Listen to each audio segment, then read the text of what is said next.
doing somebody a solid that day, or they just didn't check. And so, that was literally the last time a mailman has ever done a favor. Yeah, absolutely. I feel bad for mailmen, you know? That's what I don't feel bad for mailmen. They're all part of their own society. Everyone's part of their own society, Henry. What does that mean? Now, comedians are loners. They're wolves put out in the world like You're in a wandering sketch group ghosts. with 9 people. Yes.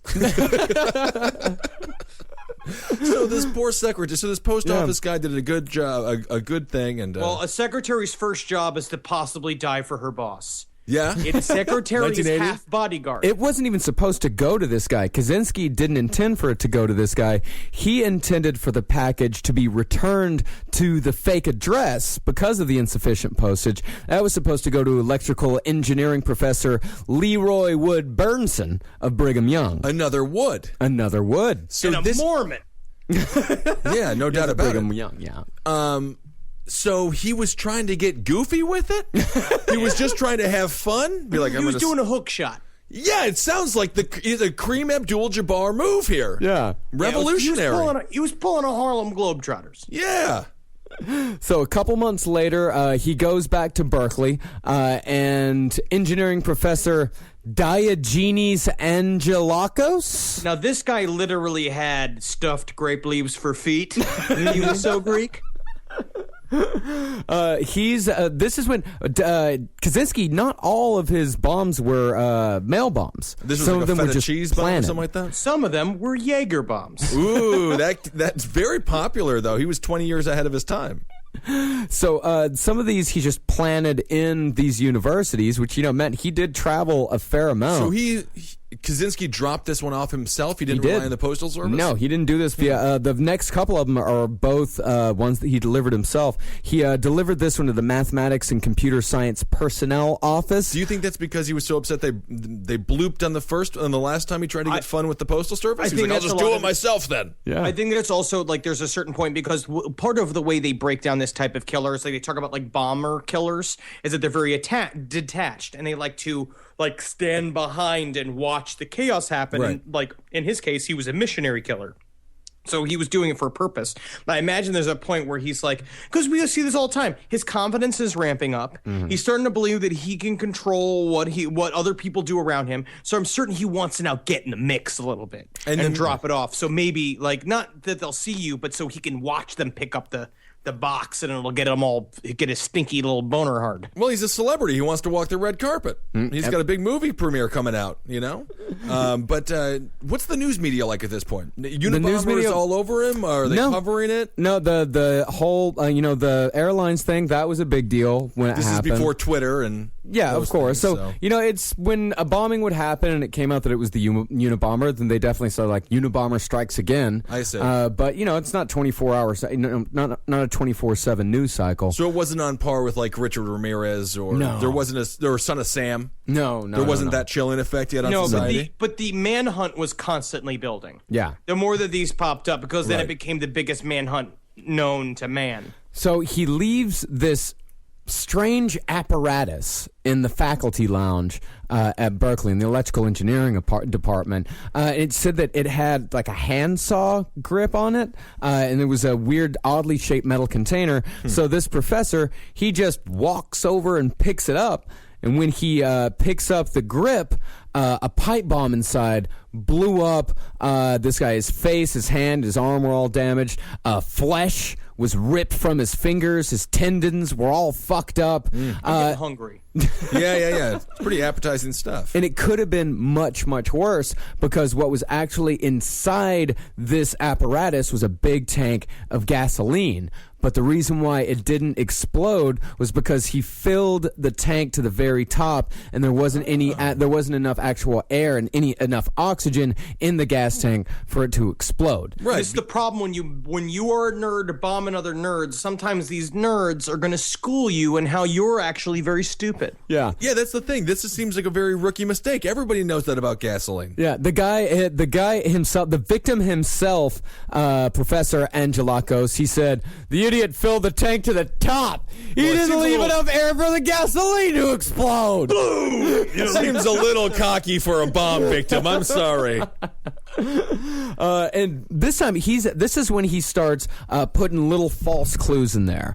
He wants to try to trick these guys, and he does a damn good job of it for a very long time, tricking all these investigators. What are some of these false clues? He left a note with the bomb that said, "It works. I told you it would," and then he signed the initials RV. Now, what's RV stand for? stand for? To possibly implicate his other previous Berkeley colleagues, and Robert Vaught. Yes, RV. So now he's trying to frame up other people for these crimes. Yeah. Just throwing a bunch of roadblocks in the way. It just gets to a point where he's getting like a little Riddler with it. Yeah. I don't think he's doing enough damage. I do think he's wearing a green suit, though. Yeah. Just a I mean, green. he's green from the moss growing on his body because Yeah. he's washing himself with his pee-pee water. Yeah, exactly. How didn't the note explode? How doesn't the note explode in an explosion like this? I'm not sure. I mean, I guess if you attach it to a certain spot, if you look at how the... I feel like if our show becomes bombing technique driven, we're going to get taken off the air, right? yeah, we can't do that. No, I'm talking about note survival. I'm just saying we can't go through diagrams one on one, but I imagine it's some like what you do, how an envelope bomb is. You open it up and it goes like boom. You go like, oh, letter for grandma, and then you open it up and then you don't have hands anymore. Very scientific. Thank you, Henry.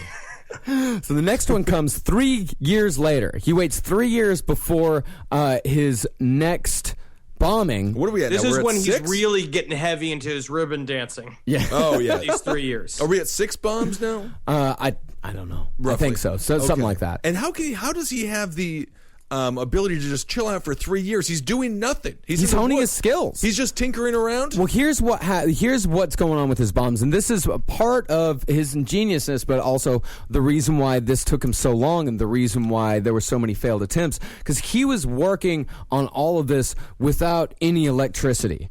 No electricity, no running water. He's very meticulous about it. He wants to make sure that they're all built exactly the way he feels they should be built, and he is also building them with a message. You know, he wants Yes. the note to explode. If he wants the note to be there, I think so he's just lazy and he wants to stop working at sundown. No way, buddy. He's also working That's on his it. manifesto. Yeah. He's got his journals. There were several other bombs that he had in there that he was probably testing bombs. He was like catching squirrels to fuck. He was needed to find catching squirrels to have sex with. Yeah. I don't We've know if talked that about was it in- before. It's the fleshlight of the forest. You get the biggest, thickest, fattest squirrel. You feed it for a bunch of months, Yeah. right? And then one time you put a little Valium in the food, and then the squirrel gets all lethargic, and then you go and, I mean... Well, I guess depending on how, into it the squirrel is. Yeah, it's true. And also depending on whether or not how big old Teddy K's tube is. Yeah, it's probably. I would not be surprised if he just whipped out a huge donker. I would think he has a gigantic cock. You Yeah. never know, though. You never know. It's always the weird, skinny white guy. It is. Bulbous fucking baby arm down. So Air Force captain and Berkeley grad student John Hauser goes into the computer lab at Berkeley. He sees a 3-ring binder out. And, it's not odd for a 3-ring binder to be out, but for some reason he picks it up, he opens it, and the binder explodes. It's another bomb that he's left. I think that the Unabomber Ted Kaczynski is really making a message here against snooping. Is that your 3-ring binder? Do you know who's 3? Is it yours? Does it have your name? P's and Q's. That's right. Oh, yeah, it's just him teaching. Yeah, he's like an Ann Landers. So this guy lost 4 fingers. He lost partial vision in his left eye. He had medial nerve damage. Blood was spurting out of his arm as soon as it happened. And here's the sad thing about it. He was going to be an astronaut. Oh, why do you? What's gonna stop you from being an astronaut? He has 6 fingers. Oh, It's tough to be in space. You gotta screw stuff in and you tie 3 pencils to the other side. Those are like fingers. yeah. Right? I mean that's true. If he's in space and maybe you can just kind of like glue some things onto him. I don't know how space Being works. an astronaut's really Yeah. scary. He dodged a bullet. Yeah, exactly. He would have died probably in like Apollo 11 or whatever Yeah. the one blew up. They were all fine. Yeah. No, not all of them. The Challenger was bad. Challenger, yeah. It was also called the Challenger. So Yeah, that's true. Yeah, they should have gone with like the Easy Train. That would have been a nicer ride, I think. So this bomb was much more, I mean, it was much more powerful from all the rest of them because he started using better materials. He started using ammonium nitrate, started using aluminum powder, the shrapnel. He used tacks, lead, nails. And I also mentioned because there was a period of time when they said that he did go and attempt to make human connections in the town that he was like 50 yards from. Yeah. So he'd walk over there and there was this woman talking about it. She's like, oh, Ted used to come in here and he'd talk about books and it was all over my head, but I gave him some rice. Yeah. Must have been fun. What a barrel of laughs. I would have loved to see him lying this whole time. Be like, yeah, I need cold crated nails and then some. I run construction. I run construction. A bunch of this stuff. I'm Ted. Yeah, Ted from the foam rubber plant. Yeah, you remember me. You remember me? Oh, that's bad. I wish you didn't. Dang. Oh, dang. My name's Fred Malinsky. And I need all these nails for nail collection. Frogs, yeah. I don't know. he also apparently befriended a small boy in the town. What do you mean? He befriended a small boy. Did the boy change his will to murder? Because if he didn't, he's not a very cute kid. No, the kid was probably like, yeah, get him, Ted. Yeah, fuckers, get those fuckers. So now we're finally getting into the fatalities. Yes, first kill, finally, Christ. Well, he's done a lot of damage, and I think we've been lucky so far. Yeah, so far. So he starts planning bombs in parking lots, and the parking lots of computer stores. First one he plants in front of the Rentec computer store in Sacramento. It was a block of nails it was a block of wood with nails coming up from it. You know, the type of thing. You know, you run over, it's going to ruin your car tire. Right. Yeah. So the owner, Hugh Scruton, he walked over, and as soon as he picked up the chunk of wood, the entire thing exploded, blew off most of his hand, fragmented his organs, impaled his heart. Ooh. He died almost instantly. Nerd on nerd violence. It is a shame. That is sad. It is a damn shame. Mm-hmm. They should be getting along. They should all be taking care of each other. I agree. So this one had sharp-edged chunks of metal, nails, splinters, had 3 10-inch pipes with a mix of potassium sulfate, potassium chloride. What are those, like blade saw, like Pogs jammers? You remember those jammers? Yeah, jammers. I do want to see, like, a live report of somebody, like, 50 feet away from it, just like, zoom in on this. This is where I got my splinter, right here. Here. I got. If you zoom in, and they say splinters are one of the worst pains humans can have next to paper cuts. Am I another victim of the Unabomber? So I'll be here all day if you want to call or interviews. Ask me questions or something. You know, was my block of wood he ruined. Yeah. So anybody who's researched the Unabomber case or anybody who was alive at any time in the mid-90s, then you know about the sketch. The famous sketch of the Unabomber. That was what I had on the folder that I kept all of my Unabomber clippings on. I took the picture of the sketch and I duct taped it to the front of the folder. Yeah. So you may be asking yourself, why is it so shitty? Yeah. Why was it so wrong? Why was it so cool? That's what I want to know. It was cool as shit. Yeah, it made him look like a supervillain. Yeah. Yeah, he kind of looks like a Mexican Lone Ranger. Yeah, sure. And the reason why it's so bad is because the only witness there ever was to any of the Unabomber's crimes was a secretary outside of Cam's Inc., which was in Salt Lake City. She saw a guy with a hooded sweatshirt and sunglasses put something down on the ground. And she said he was 6 feet tall, he was about 165, aviator sunglasses, wearing a hoodie, and she was all the way across the parking lot from this guy. Also, she did not get a good look at him. About secretaries is you don't want them to have that long of vision because as soon as they start seeing freedom, they will go for it. I know. They are your slave. They are your soldier. They are your servant. They are your lover. I think you're going to have a lot of sexual harassment claims. When you're the boss of Henry Zabrowski Inc. So the vice president of CAMS, Gary Wright, drives his truck into the parking lot, sees the piece of wood with the nail sticking out. It's the exact same thing. He kicks it, just going to kick it out of the way, and it blows up with the same force. But Gary Wright survived. This is what he said. He said, at first I thought I'd been shot. I started to bounce around quite a bit, and I could see my pants were missing from about my knee down my left leg. My shoes had been burned, and there were quite a few holes in my body. Kick it. Damn. That's what you got to do. If you see something, never pick it up. If you have to touch it, give it a kick. You know what I would say? That's You it. know what's a good thing to do at a thing that you don't know what it is and you're not sure if it's a bomb or not? Throw a banana at it Yep. from like 20 yards away and see what happens. Let the banana take the hit. Yeah. Yeah. This guy Wright, 11 years later, during the trial when they were doing victim impact statements, he said, I still remove pieces of shrapnel that continue to rise from below the surface of my skin. It's kind of cool, though. This is also another way, and I'm not going to really put this out there because I don't believe that you should murder anybody. But if you're having a hard time breaking up with somebody and you see a mysterious package, you could also tell them to go kick it. Yeah. Well, you could, but then don't. If you are that person, never kick something that someone tells you to kick. How secure is your relationship? Not How much they love broke up, Henry. I'm just saying. Well, then it's not secure because they're broken up.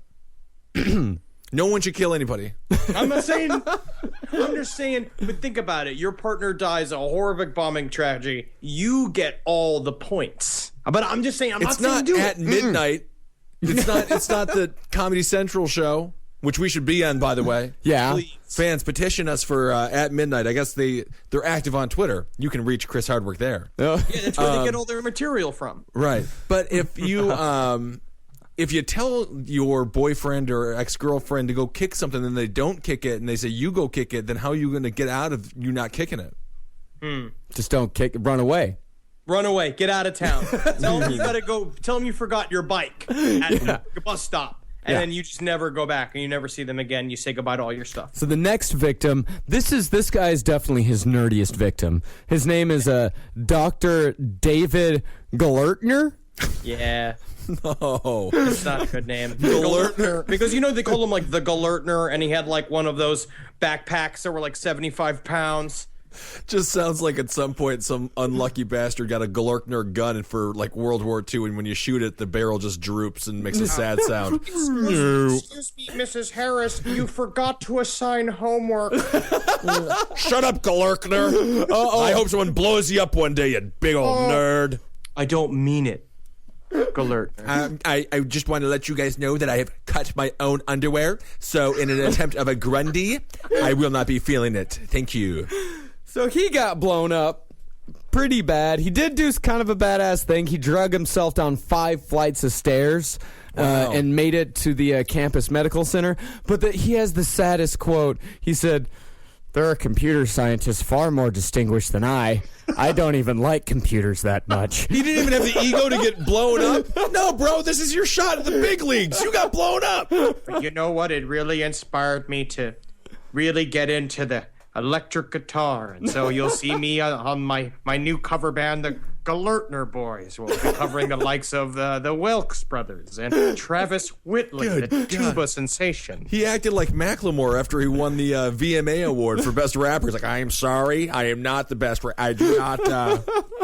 You're a computer scientist far more distinguished than I. I just want to say thank you. I just want to say thank you to whoever sent the bomb. I never Nice, thought I'd be doing this interview number 1. No one ever taught to me before. All right, no one's really given me a Band-Aid yet. I'd really appreciate one of those as well. And Kaczynski doubled up on this guy because not only did he blow him up, but he also called up Galertner's brother, who was a geneticist, and just told him, "You are next." But he was too busy on a motorcycle with a woman in a halter top smoking a cigarette next to Yosemite Canyon. Yeah, they don't call me Galertner. They call me Mr. G. Yeah. Have you met me? Yeah, my name's G, yeah.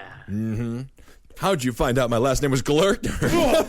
God Your damn it. last name's Galertner, and she leaves him. Come on. That's how nerdy these people were. This is where Yeah, Ted thought. I mean, Ted was cool. Yeah. First time in his life. So the next fatality, this is when he's on his run. This is 1994. All of So these bombings how much have been. time has passed here? Now? Oh man! So far, Well, this has 14 been we started with 16 80, now years. we're at- He started in 1978, and this is in 1994. So he's been going for 16 On years average, now. how long did he take between each bomb? I would say Some were on months and some were years. yeah, Right. I would say on average because some of them, there was a 6-year gap. Between one, there was a 3-year gap between another, and then other times he was doing them, just like month after month. And you don't really know why. We do kind of know why how he chose these people. He would go and look through directories at the libraries. He would look through these printed directories. He would order them and look through all these printed directories of professors all throughout the United States. And even though he didn't necessarily know much about these people, he would just see, Glertner, associate professor of and computers. from his mind, he's watching. He's like, "Yeah, I'm gonna get all these jocks." Yeah, Yeah. just keeps bombing worse nerds than him. Because in his mind, these were the jocks. He's Right. with the jocks. So it's December 10th, 1994, and we're getting real close to him being captured here. But he sends a mail bomb to Thomas Moser, who he was unfairly depicted as helping Exxon Valdez clean up their image after the big spill in the early 90s. So Ted zeroed in on that guy. So what? Ted was. He was a member of ELF now. He was like a member of the Weathered Underground. He thought he got was, all but liberal again, all of a sudden. I mean, But we said at the same time, the Weather Underground was like full of a bunch of people writhing around each other, having sex, and That's all that doing was about, acid, yeah. and having a great time and killing people. yeah, blowing up. Well, they never actually killed anyone. Well, I mean, the group did. No, Ted had an old watermelon that was his best friend. Right, that's in his true. stupid little cabin next to a fucking highway. Yeah. Oh, and like watermelons. That's a short relationship, Once you drill the hole in it, maybe 48 hours. Gets all soggy. Sweet, sweet 48 hours, though. That's a honeymoon I'd like to take. It's very interesting the way that he chose these people because he does choose. I guess in this situation, he can be like, I'm the good guy, and I guess technically this is the best. This makes him. This is the worst person that he's sent a bomb to, even though the guy was just doing his job. But it wasn't true. Yeah, he wasn't involved in it. right. He just, But the media had said something that he was. some shitty environmental magazine. right. Had said that he was very much involved in helping clean up the image. So basically, Kaczynski was just getting environmental magazines delivered to his house, and then he was buying a bunch of nails all the time. He wasn't getting anything sent to his house. He Yeah. was doing the thing. He went to Barnes & Noble, and he sat around and acted like it was a library, right. reading all the magazines for free, feel like taking he's- advantage of our technological advancements in society. He's the only person to walk into a Barnes & Noble, and the staff members are just like, why don't you use the bathroom? Go to the bathroom. Feel free.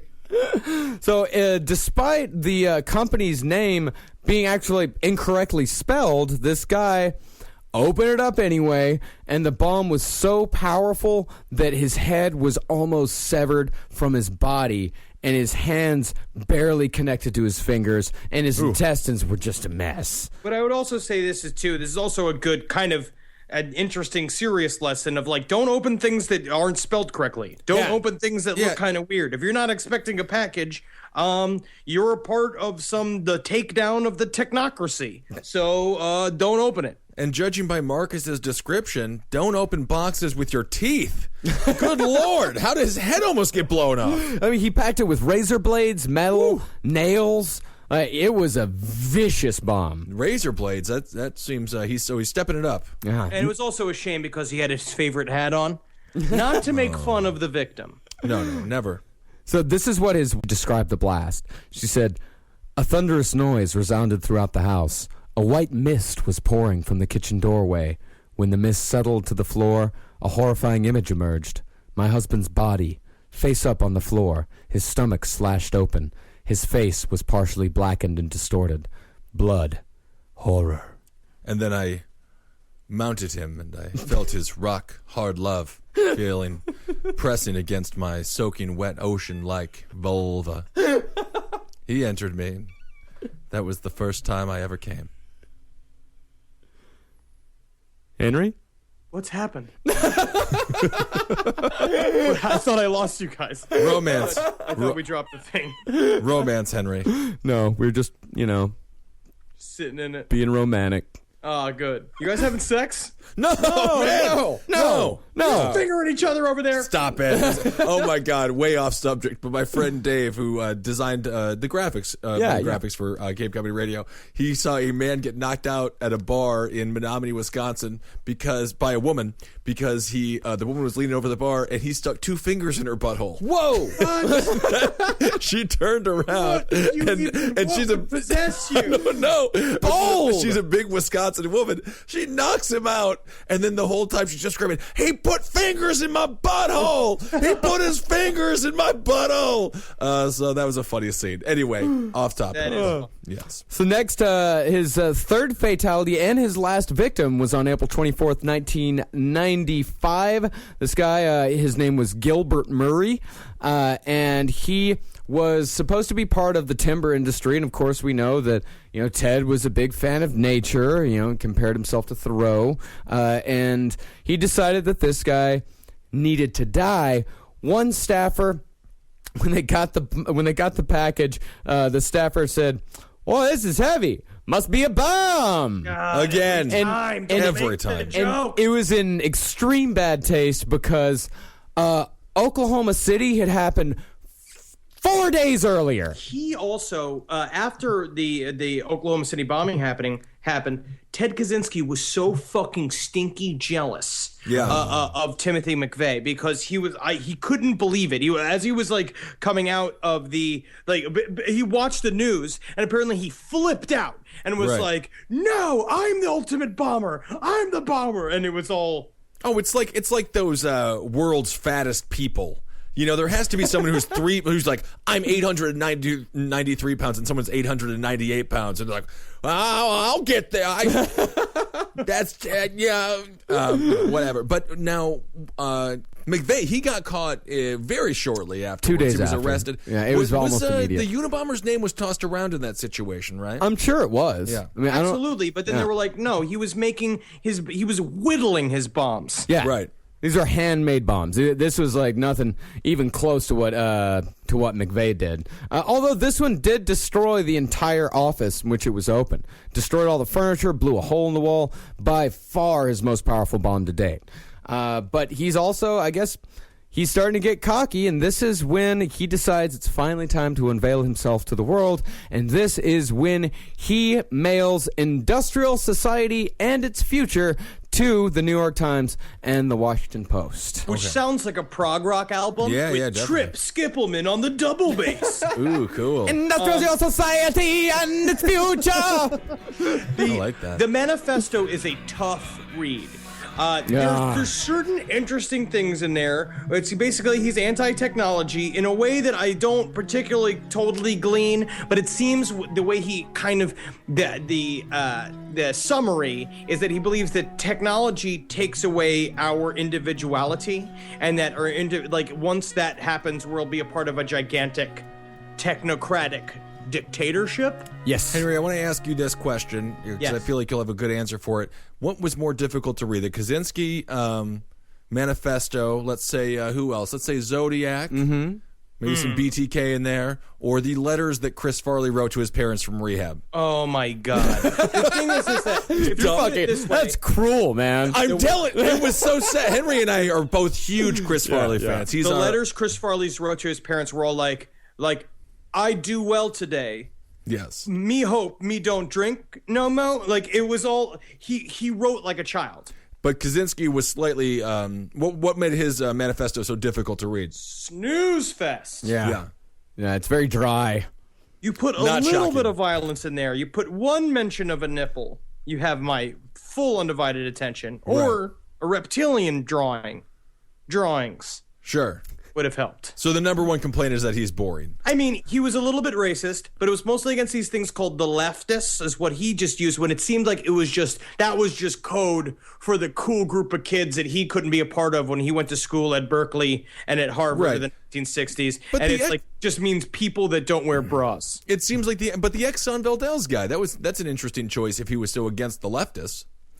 I mean, it wasn't leftist. It's weird how he says leftist, because when he says leftist, he's talking about the over socialization. That's the word he keeps using over and over again. Over socialization.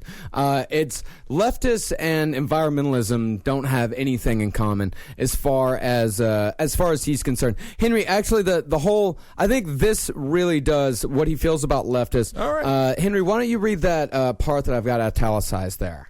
The moral code of our society is so demanding that no one can think, feel, and act in a completely moral way. Some people are so highly socialized that the attempt to think, feel, and act morally imposes a severe burden on them. In order to avoid feelings of guilt, they continually have to deceive themselves about their own motives and find moral explanations for feelings and actions that in reality, you listen! They have a non-moral origin. We use the term over-socialized to describe such people. And I want to be with Ashley. And I want to go to the malt shop with the seniors. And they never invited me because the math club all smelled like milk. And there's nothing I can do about smelling like milk. My family's home smelled like milk. Ben!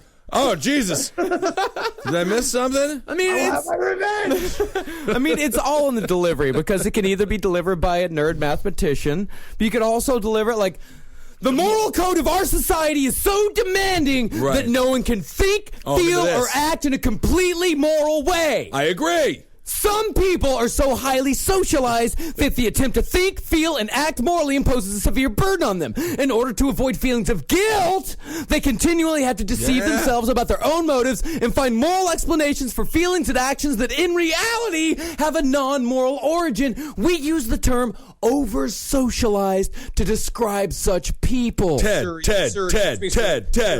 Sir, did you wanted 20 on pump 7? On pump 5! I don't know, man. Give him that gas for free. He's got some cool ideas. Well, because what he was saying is that basically the what he says is like socialized means that the government wants to homogenize by making us believe that everyone is equal. He tried out for, I'm sure that he went out and tried to play a pickup game of basketball and just no one chose him, and then he was like against it. You don't think I don't have the reach? I have long arms, and I have a vertical of at least 4 inches. Oh. Yeah, so socializing meant that, like he just thought that they thought that they were, in order to make everybody equal, which is what the leftist wants, is that what it does is make sure that nobody's special. Right. And that means it ruins the idea of an individualist, which is what he technically believed himself to be. And that was the problem. I agree with him. There's only one. There was only one Ted Kaczynski, so he wasn't an individualist. Yeah, there was only one Peyton Manning, and he's a good man. And there was only one Lauren Bacall who also just died. Lauren Bacall? Who? Never mind. Yeah.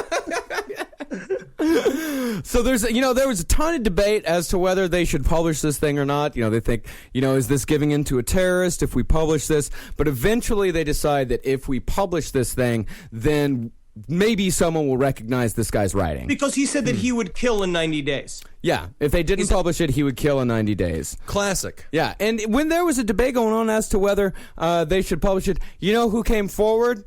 Fucking Bob Guccione. Guccione, the fucking owner of Penthouse Magazine. He says, I'll fucking publish it. I'll fucking right next put to it the out there. solidest, bushiest beavers I got in all Los Angeles. And beavers are found in the woods. So isn't that nice?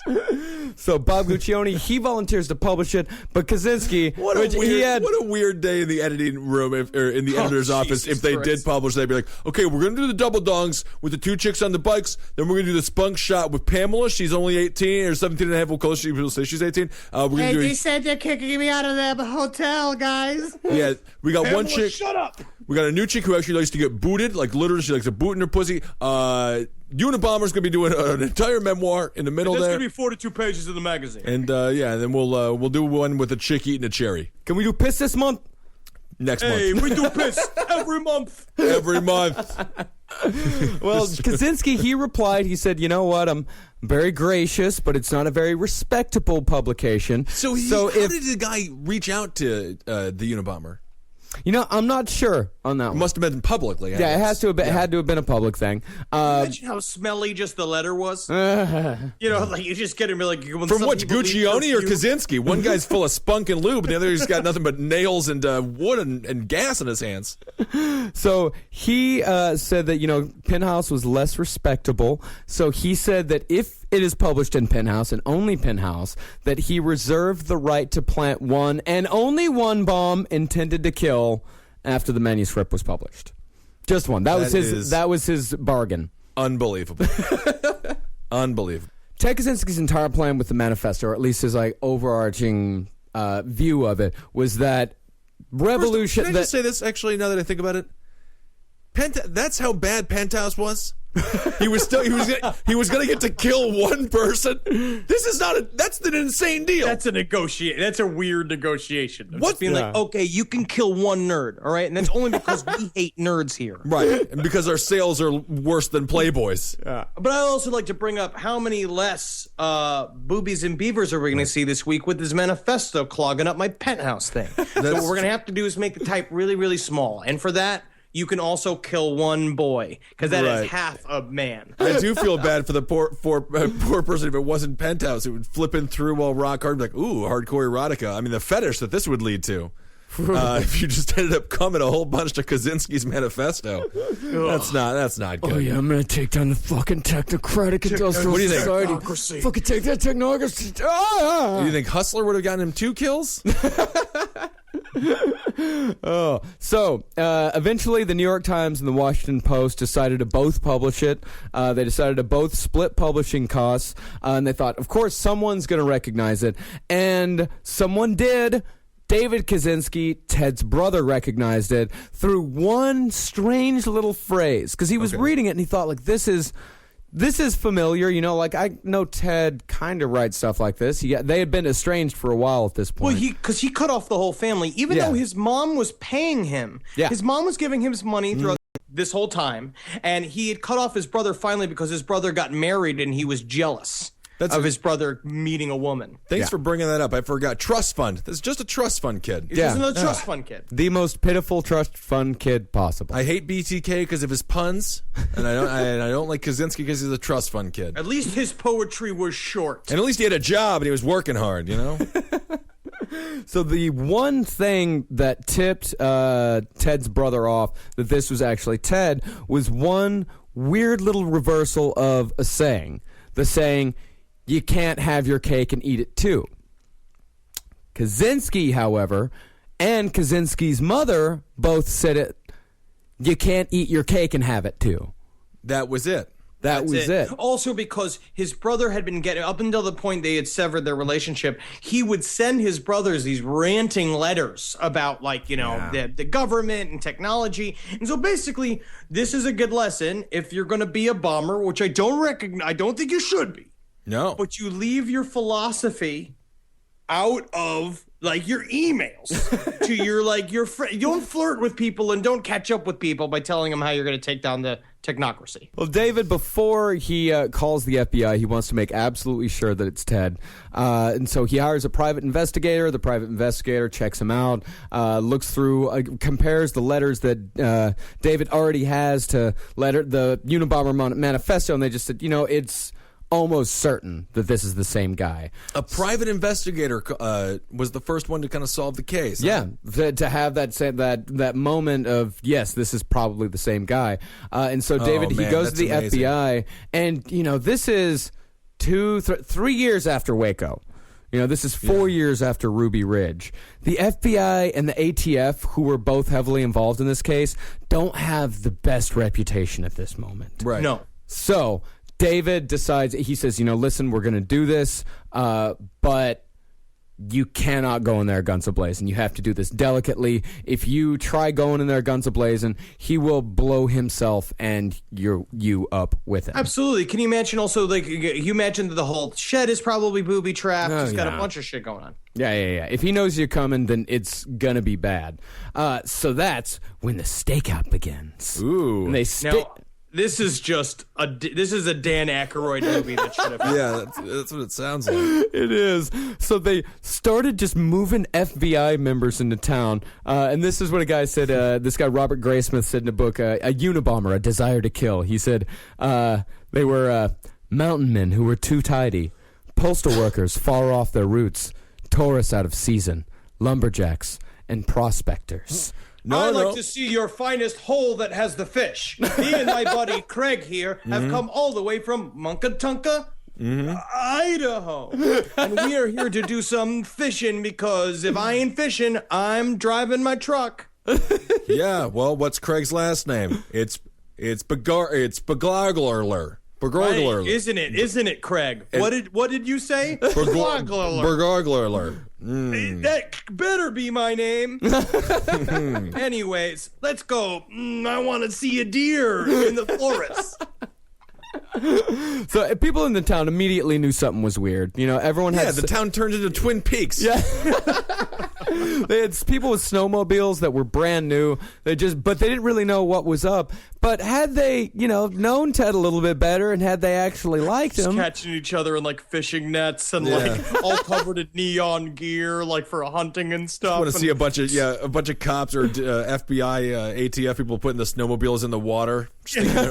Wow, these are the craziest jet skis I've ever seen. They just kind of drowned. Weird. I do most of my hunting in Key West. They finally get a tip off on how to get Ted out of the apartment because they waited for days upon days for Ted to come out, but he never did. And they had sharpshooters on him. They had all sorts of things. He's not coming out. He's got his shit and piss bucket in there. He's got no reason to come out. Yeah, but he would have to run out of food at some point. He would have to come out at some time. He would have to come out sometime, but you know how the ATF gets. They're very impatient. What do they have to do? You got your whole life. They are clocked hourly. Yeah. And that's the problem. So they get it. They reach double time at a certain point, and they can't pay that. So they get this guy. His name's Butch Gehring.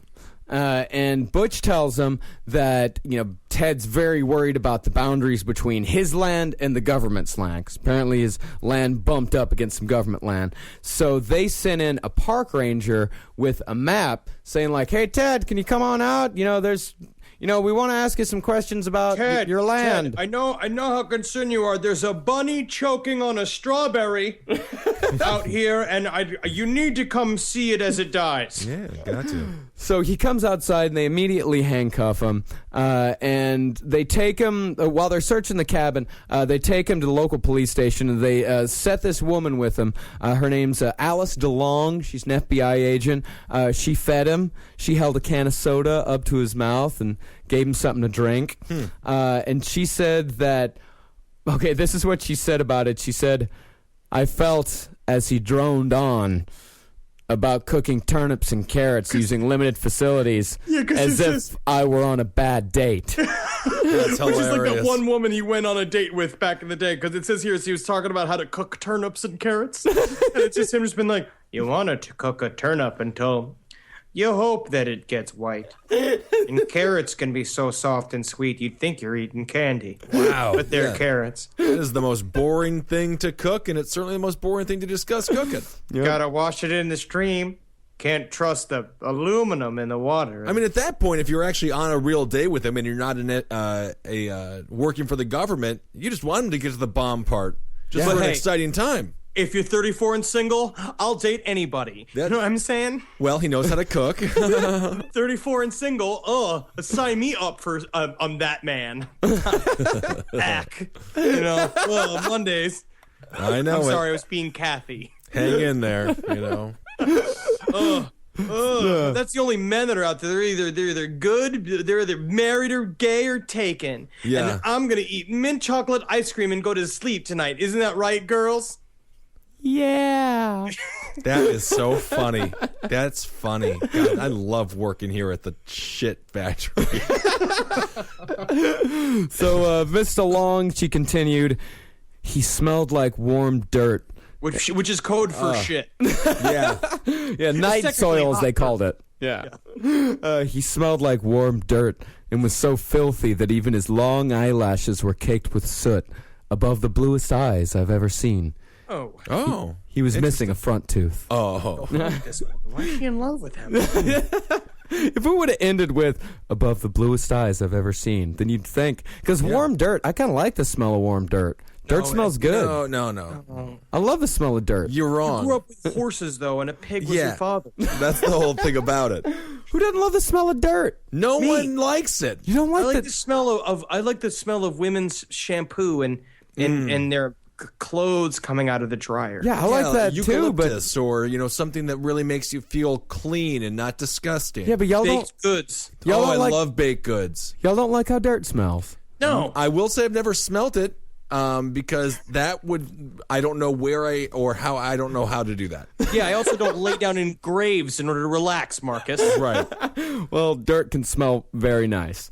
Yeah. It's just You're the ones who are wrong. well, it's just it's death. Dirt is just a bunch of death that's been anyway. It smells wonderful. It's just old bones and bugs. Yeah, that's all it is. It's just dirt. It's just stupid dirt. Right. I like the smell of pizza. Oh, pizza's great. I enjoy all of these smells as well. Just saying. This is sometimes it's funny. Sometimes Marcus reveals himself.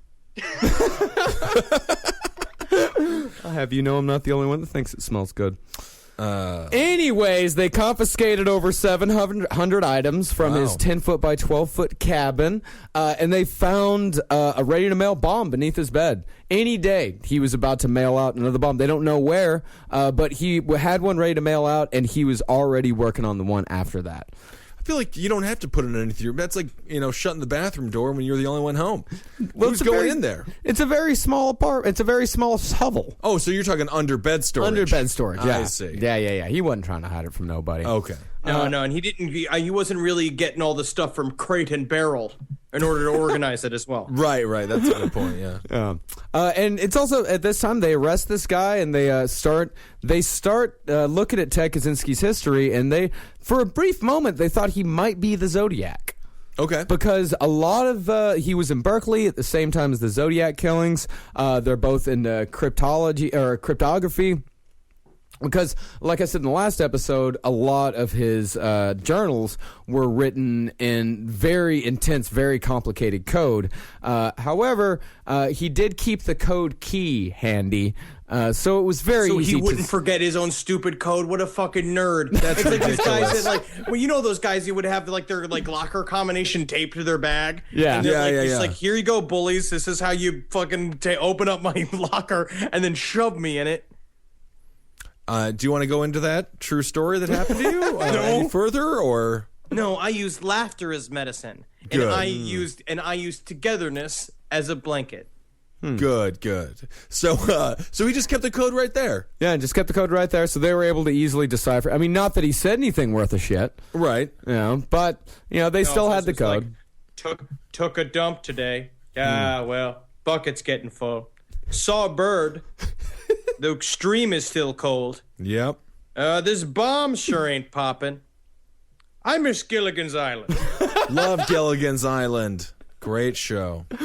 So the trial comes, and the trial is handled in a very, very strange way as far as media access goes. What did the code say? Do we know? It was just him- It was literally at- just his yeah. day. It was his thorough journal where he talked whimsically about the forest and shit. Right. Yeah.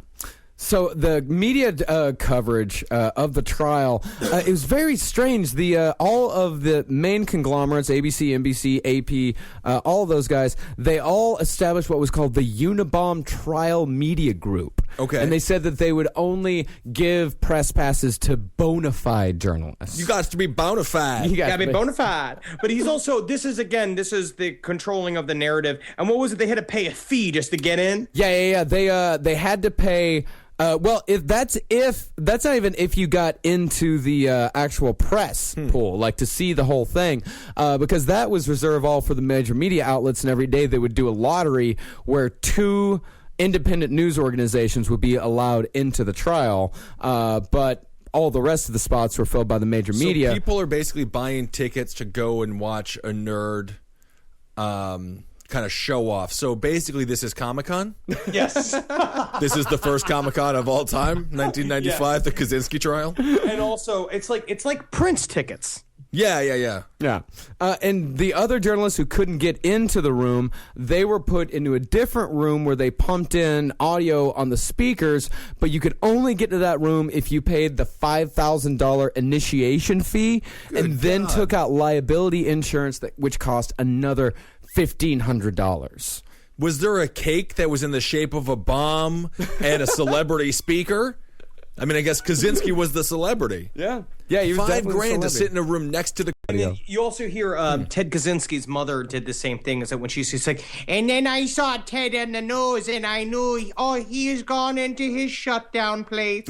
She got all sad for him, and she's like, lady. So his lawyers think, all right, the only way this guy's getting out of the death penalty, because this is a federal case, and the death penalty definitely applies. They think the only way to do it is to portray him as mentally ill. Right. But Ted, that is the last thing that he wants, and in fact, he Which takes is also the best thing to prove he's insane. Yeah. He was so pissed off. He said, there's no way. The only way I'm going to do a mental health defense is if you give me an 80% shot that it's going to work. He wanted stake in the, like it's Shark Tank. He wanted 80%. I mean, how would they possibly even know that? Well, that was his terms. Well, then, those are his Ted, conditions. it's 80%. Okay. Well, then I'll do it then. You're obviously insane. Yeah. Well, he decides, he and his lawyers go through with it, but he fires them and he says, you know what? I want to defend myself. And if you're a juror, you're like, thank God, this is going to be great. And then you're like, oh, this is like a bad first date. I am gonna die. Yeah, and he's gonna like, you'll be surprised how many birds you could see in one day. Up to 9. That's the biggest amount I saw. My shoes are made out of leaves. Mr. Kaczynski, get to the facts of the case. I'm sorry, I just put myself to sleep. Just thinking about it. Burlap is a great thing to make a tie out of if you can get a hold of it, if it's in season. And burlap season's 9 months long. If you make the jury fall asleep, it would be a mistrial. So that's actually kind of genius. So he decides he wants to defend himself, but the judge says the only way that he's going to even consider it is if Ted goes through a mental health examination. And of course, he hates mental health and psychology in all of its through forms. a variation of MK Ultra. Yeah, but he agrees to it, and the doctor on site diagnoses him as a paranoid schizophrenic with extreme violent tendencies. But he still doesn't want to go. I thought they were going to diagnose me as a carpenter. That's crazy. So they come back and the judge says, you know what? Nah, I'm not going to let you defend yourself. You better go ahead and do a plea bargain. So Ted Kaczynski, he pleaded to jail. He pleaded guilty in exchange for life in prison, not going to the chair. And one impact statement from one of his victims said during the sentencing, "Please, Your Honor, make this sentence bulletproof, bomb-proof. Lock him so far down that when he does die, he'll be closer to hell. That's where the devil belongs." I mean, okay, no reason for the narrative here, buddy. It seems like you're editorializing a little bit. That's cool, though. Yeah, so he went to jail, and he's still there, right? Everybody steals his homework, to copy from at the prison school. I mean, I bet you that he can still tell that turnips and carrots cooking recipe to anyone that'll listen. But now it's probably like Frito-Lays and random bologna. And they bring him into war-torn, like gang war-torn parts of the prison in order to make them all fall asleep. Yeah, I mean, indeed, yeah. No more riot police needed. Just put him over the loudspeaker.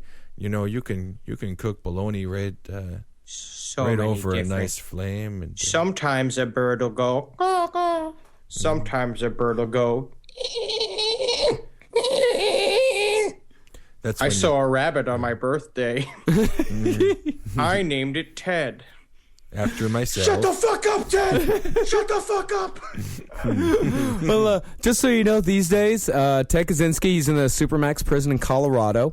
And in 2012, he submitted his current information to the Harvard University Alumni Association. Oh. He listed his 8 life sentences as achievements, his current occupation as prisoner, and his current address as number 04475-046, U.S. Penitentiary, Max, P.O. Box 8500, Florence, Colorado 81226. Send him your panties, girls. Give him a thrill. I bet you that he gets them, and he has no idea what they are. I mean, that's the one. I understand why people find like Ted Bundy attractive, or even Richard Ramirez with his or the Spanish looks. His terrible breath. Yeah, Ted Kaczynski, girls, don't. Not with him. I don't mean, think 'cause there he's are gonna make any. your clothes smell. Great. So Kaczynski's in prison. He killed 3 total, injured how many? 16. 16. Yes. And interesting story. 23 attempted bombings.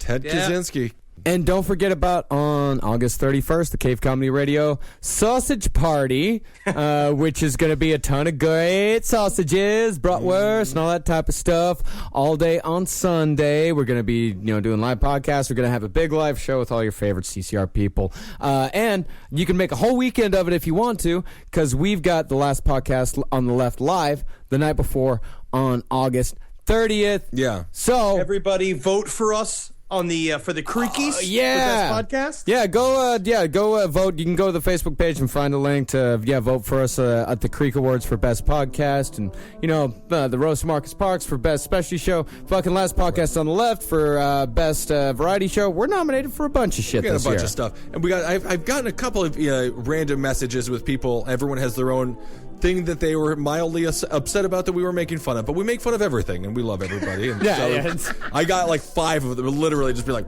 have you thought about maybe potatoes are tasty and you shouldn't talk about them in a negative way? But of course, everyone gets their own little piece. Yep. All right, everybody. Well, let's do a Hail Satan. Hail Satan. And, Hail Satan. And of Make course, us the later. Halgeen. hail yourselves. There's cum in the Papa John's dough. Don't ruin this for me. Papa's in the house. He's coming in all the dough. Uh-oh. Is that what Papa means? Papa's in the house? Papa's in the He house. just came in his pants? Mm-hmm. Well, inhale me, everyone. Yes. All right, buddy. All right, guys. We'll talk to you soon. People, don't forget that we're going to be coming to your town this Friday, August 19th. Go to theautobar.com to get your advance tickets. Get them now. They're cheaper, and this show is definitely going to sell out. So get those so you can come on and see us and the Cowmen playing together this Friday. Speaking of this Friday, we're also still going to be doing our Adult Swim live stream. So go to adultswim.com this Friday night, 7:30, 8 o'clock, somewhere around there. Check your local listings. Now, time for Albert Fish, Part 3. There's no place to escape to. This is the last podcast. On the left. That's when the cannibalism started. What was that? Yes. Yeah, now I hear it.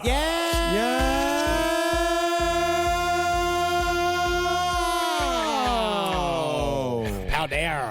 All right. Welcome to the show, everyone. I am Ben Kissel. That's Marcus Parks. With us as always. I am like a snowball. Do you remember those little cakes, the snacky cakes, snowballs? Do I remember? Of course. I ate 3 last night. I am covered in powder from my belly button down to my knees. I'm like my grandfather in World War II. You don't need a shower if you're dry. Totally. And I am so sick of being chafed, and I didn't want to bow down to it again this year because the Gold Bond powder does make my nuts smell like a bit of an Albert Fish situation. That's okay. In terms of like an old man just kind of full of cum. Right. Like covered in dry powder. Totally. But I fucking broke down. I got to say, I've never been happier. I feel like Pablo Escobar if he sat down in a chair made out of cocaine. Yeah, that's great. I'm just shaking loose. I feel like I'm covered in snow. I don't understand. I'm like a dog in a snow field. It's been what, 90-degree heat for about 2 weeks here in New York City. So I don't understand what the breakdown is, though. As far as powdering yourself, you could have just done that day one. Why did you refrain from doing it? I'm just trying to spare the romance of my relationship like a little bit. I'm trying to ease her into the fact that I have a body like William H. Taft. And then like him, like olden times, I mean, I need to be like both moisturized and powdered at all times. Like I'm Beethoven, like I'm Mozart. Well, the illusion of him being a fancy boy, it's all gone now. It's kind of like the mess that Albert Fish used to live in his bathroom. my goodness. So we're on to part 3 of Albert Fish. Congratulations to everybody who got their gold star. And this episode, double gold star. Whoa! You're going to know when it comes. This is, there's going to be a lot of unpleasantness. Yeah. With the Albert Fish story? Yes, it seems to be that Albert Fish doesn't get cuter no matter what we do. Yeah. Because he does seem like a cute little walrus man because of his fun little walrus mustache. Sure. But the problem is that it's like, you remember the walrus from the old poem with the walrus and the walrus and carpenter? the walrus and the course. carpenter. It's like if that walrus had a fucking tiny hard little cock that he needed to be spanked 24/7 in order to come. Kind of a different story there. Yes. All right, well, let's get to the fish tale then. So after the disappearance of Francis McDonald in 1924, sightings of the Gray Man began to occur all over Staten Island, which, like Boston during the Boston Strangler case and Los Angeles, like any of the half dozen or so serial cases that they've dealt with over the years, Staten Island went a little bit nuts. I gotta say, I'm really sad that she went missing because I loved Fargo, and it's really a shame what Albert Fish did to her. Not Francis McDormand. Oh, I'm Francis sorry. It's a boy. It's a McDonald. boy. It's a boy. At It's a a time, boy. too. It's a small boy. So a little girl reported that 3 days before McDonald was found murdered, she was approached by a gray-haired old man with a mustache who said he'd give her a nickel if she came into the woods with him to look for, quote, wild rhubarb. Ladies. That's a euphemism for cock. That is Never not go good. into the woods. First of all, wild rhubarb is never in the woods. It's at Whole Foods That's what I always thought. Yeah. Where do you get the wild rhubarb from? from a farm where a man is covered pink stained with rhubarb stains because he's been growing it all day. Sure. And he's legally allowed to grow it because also you need a license. There's a whole story about rhubarb. Yeah, so the girl's mother appeared and shooed the man away, but he was found later that night sleeping in the family barn, after which he was shooed away once again. But he matched the Gray Man's description perfectly. Ma'am, I thank you so much for allowing me to stay in your barn. Your hay is just thin enough to put in my penis. But can I actually give a bit of a Yelp comment? Can Yes, I say, of course. I wish it was a little thicker. You want thicker hay in the Yes, barn. so it would hurt my penis more. I'll be going. Okay. So another girl reported that a week before the murder in those same woods, she came upon a filthy old man matching the Gray Man's description, crouched down on the ground, eating something out of both of his hands like an animal. And instead of just turning around and going back home, the girl tried to rush past the old man, who started yelling at her, quote, in a foreign tongue that sounded like Italian. Mozzarella. Yeah, what was he eating there? Maybe it was gnocchi. Could have been. I was trying to think what else do Italians eat, but all I can think about is cheese and pepperoni. But I don't think they eat pepperoni. Yeah, but what is he going to scream at her? I don't know. It's just something about being fragile. So the girl naturally broke out into a full sprint with the Gray Man giving chase, but after she reached a clearing, she looked behind to see the old man had suddenly stopped, and he slowly slunk back into the woods. So bad. It's so scary. Like when you just think about an old man literally just hanging out by the tree lines of tiny Staten Island woods, just going like, I'll be rhubarb. The wild rhubarb. So the Daily News jumped on the bandwagon and painted a, to say the very least, unflattering portrait of Staten Island. This is what the Daily News had to say. Dateline, Staten Island. The island in which the murder occurred is overrun with old men, morons, degenerates of all types. Men picked out of the gutters and breadlines of New York City and sent to the city farm colony on the island. At present, there are nearly 500 men on the poor farm, and many of them are known to be degenerates. That's where my family's from. And I think that was an accurate depiction of your family. Legitimately, Description. 4 generations of Zabrowskis are from Staten Island. It's possible. So, hoping to track down any lead, police arrested and interrogated a whole slew of local perverts. Right. I mean, if you are on this list, it's like, you know what, I am innocent, but it's just kind of offensive that you thought it could be me given the description Guys, of who you're looking for. Like, really? Listen, we all know I like doing the pressed ham under glass, little full fun pranky thing. We all know that I like to show my butt at people. I maybe waggle my penis people, but I never kill a child. You know why? Never. Because children are there to stare at me, waggling my penis at them. Without the children, what am I? What am I?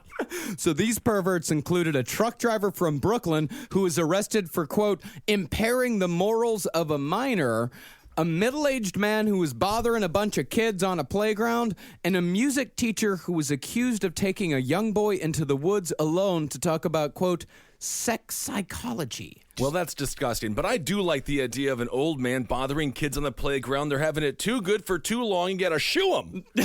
Get out. That's not shooing him, though. He's giving him a get-in motion. It's not a go-away know. I motion. think it was a It's go-away motion. No, he's playing hop-on-pop. He's literally, all of these old men spend all day long creating perverse games to play with children in the guise of seeming innocent. But unfortunately for police, all of these perverts had a solid alibi. But part of the problem was that police refused to believe that such a supposedly frail senior citizen, such as the Gray Man, could inflict the type of damage that was done to the O'Donnell boy. But the thing about Albert Fish was that he was, for lack of a better description, pretty spry for his age and for his size. He was only 5'6", about 130 pounds. And he was faster, stronger, and more agile than one might expect. He's like the same size as Usain Bolt. Kind of, but totally opposite. But only if Usain Bolt.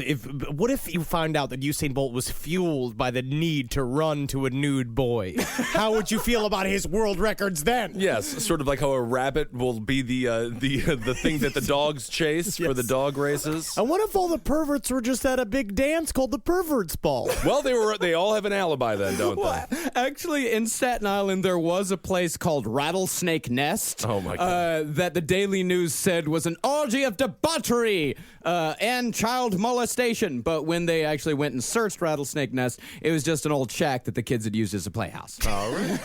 It's a fun thing, but again, flip it and reverse it. Yeah, flip it and reverse it. No, the Daily News, the New York City newspapers during the Albert Fish trial and during the search for Grace Budd and Francis McDonald were absolutely disgusting. But this is where we got the Moon Maniac and the vampire story, like all the different nicknames. When they were playing out the stories of the when Francis McDonald went missing, this is ripe for selling newspapers because it's trumping up the fear, as we're going to see as we go along, the kidnapping cases that were happening all throughout America at this time. It was kind of crazy. Like, kids were worth money back then. Now, despite what the police said, Francis O'Donnell's mother, who had gotten an eye full of fish, maintained that it couldn't have been anybody but the Gray Man.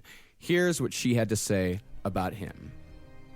He came shuffling down the street, mumbling to himself, making queer motions with his hands. I'll never forget those hands. I shuddered when I looked at them.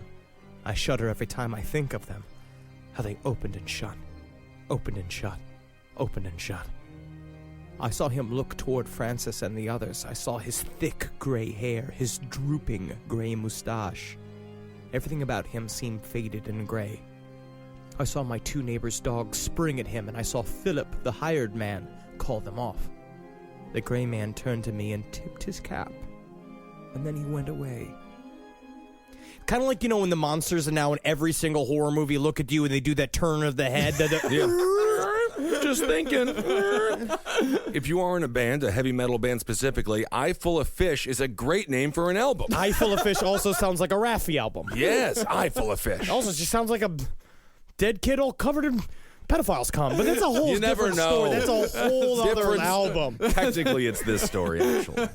But unfortunately for the O'Donnell family, the Leopold and Loeb case, which we will definitely cover in the future, pushed the O'Donnell murder off the front pages of the New York papers. A quick little thing, Leopold and Loeb is about two rich guys who decided to kill somebody just to prove that they could get away with it. To kill a child. They killed a child. Not Because good. it's easier. Again, their bones snap easier, but that's a different story. Again, it's a different I album. don't even think that's true. They're bendable. That is true. Now, Anna McDonnell made one last plea to the city of New York. She said, Help us catch the monster who murdered our little boy. I'm sorry, I've been doing this wrong. It's got to be Staten Island, right? Yeah. yeah. Help us catch the monster who murdered our little boy. Yo, help us. It's got to find the Gray Man. Oh, God. I don't know. Find the Gray Man. Oh, God. He's the only man in Staten Island not covered in grease from a can of dog food. Everybody here wears cans of dog foods like their hats. Like it's funny kind of Heathcliff cartoon. Kind of a, what is it, the Van Dyke there? Jerry Van Dyke or the other Van Dyke? Despite Mrs. O'Donnell's pleas, it would be another 10 years before Albert Fish would take the credit for the murder of Francis McDonnell. Yeah, he was just hanging around.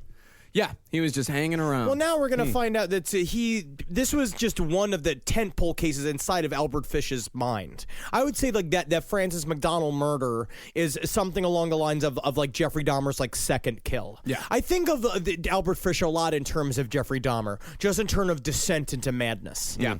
And it's very possible that Albert Fish's first murder was one of those murders that, a lot of these child molesters, how they actually turn into child murderers is they'll accidentally beat the kid a little too hard. They'll leave bruises that are identifiable. The kid will see their face and will say that he's going to tell. So these guys, in order to cover up their crimes, they murder their victims. And it's almost positive that that's how Albert Fish started off. He started off as a molester, of course, and the sheer number of children that he molested over the years, he's going to accidentally kill someone. He's going to accidentally kill one of them at one point or another. It's not right. It's very difficult to like make a souffle.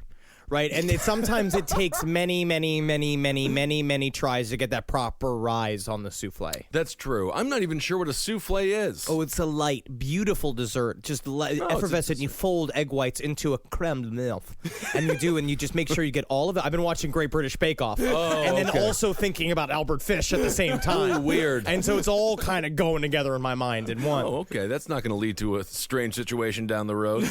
Certainly not at a restaurant. No, not at all. So 4 years after the McDonald murder, on May 25th, 1928, Edward Budd innocently placed an ad in the New York World Classified saying, "Young man, 18, wishes position in country, Edward Budd, 406 West 15th Street." Which nowadays is like asking to be murdered. Yeah, nowadays is just asking to be murdered. It's just like, hey, here's a live I'm a 18 strapping, boy with I just got a little bit of hair above my cock. I'm ready to work on a farm or some sort of farm. It's kind of a strange way to say it there. And who should read that classified the following Sunday but Albert Fish? Now, Fish had been on the lookout for a true sacrificial victim, preferably a boy. His plan was to lure his victim out to a house in Westchester, bind the boy as Abraham had bound Isaac, and cut off the boy's penis. Yeah, I don't remember God demanding that Abraham cut off the penis of Isaac. I mean, you weren't reading hard. I know he was supposed to kill the boy, but I don't think that God was like, and mutilate the genitals. Hey, if you're kind of feeling frisky, cut off that cock there. I don't know about that part. Yeah, that was, that was his own little addendum to it. Oh, I see. But as we said in the last one, he was an Episcopalian. They were able to add things and subtract whenever they wanted. It was a very interpretive sect of Christianity. It seems like he adds a lot of like cutting off the penis. It seems to be honest that yes, his improvs are very one note. Right. Maybe he's got to rethink it a little bit. Yeah. So Fish thought that Edward Budd might be the boy that he was looking for. So the day after Fish read the ad, he showed up at the Budd household under the assumed name of Frank Howard. And although to most people, Fish was a shambles of a man, to the Budd family, who spent most of their lives in the service of businessmen and financiers, he looked at the very least respectable at first glance. We could not find their specific jobs, but it seems like most jobs in New York at this time period was either respectable financier or one of their many servants that do various things. But it doesn't even seem like it's really the financiers. It seems like it's the dim-witted children of successful financiers. That's the second layer of that. Yeah. There's three layers. The financiers, they're half retarded, super rich children, like the Trump family. Literally, you're watching the Trump family grow Get into dumber now. and dumber and dumber. And then you have the people that shine their shoes and make sure their carriages are just the right shade of black. I do love that Albert Fish changes his name and he's like, everyone will treat me normally now. It's very similar to what porn stars do, where they change their names, but it's like, we know everything. We know exactly what you look like. We still know you're a porn star. Just does I feel like, regardless of the name, you would sense that this man is the creepy gray man who's murdering all the children. Absolutely not. In fact, it was the exact opposite. Of course, he was very respectable at first glance to Mrs. Budd, but once Fish got inside the house. It was a little half and half. Mrs. Bud got a better look at him. She said that his suit wasn't quite as nice as she first thought it was. And when he smiled, his teeth were moldy and they protruded from his mouth. Like Harold Schechter said, like a kindly old rodent. Now imagine that, though. Honestly, like just the symbolism of that. When you like look at kind of like Ed Gein's house, where he had his rooms, but his mom's rooms were perfect, and then Jeffrey Dahmer had the altar hidden inside of his own house, and John Wayne Gacy had his basement. Is that you look at him, and he's tried his best to look respectable. Yeah. He has put on a costume to show up at your house and be like, I'm a normal rich man who's here to hire your fucking tawny, tight little boy to come work for me on my big, sexy, fucking corn-ridden farm. But instead, you look and you just see his teeth are fucking green. And he looks like me, sort of, because I have the mustache into the half beard.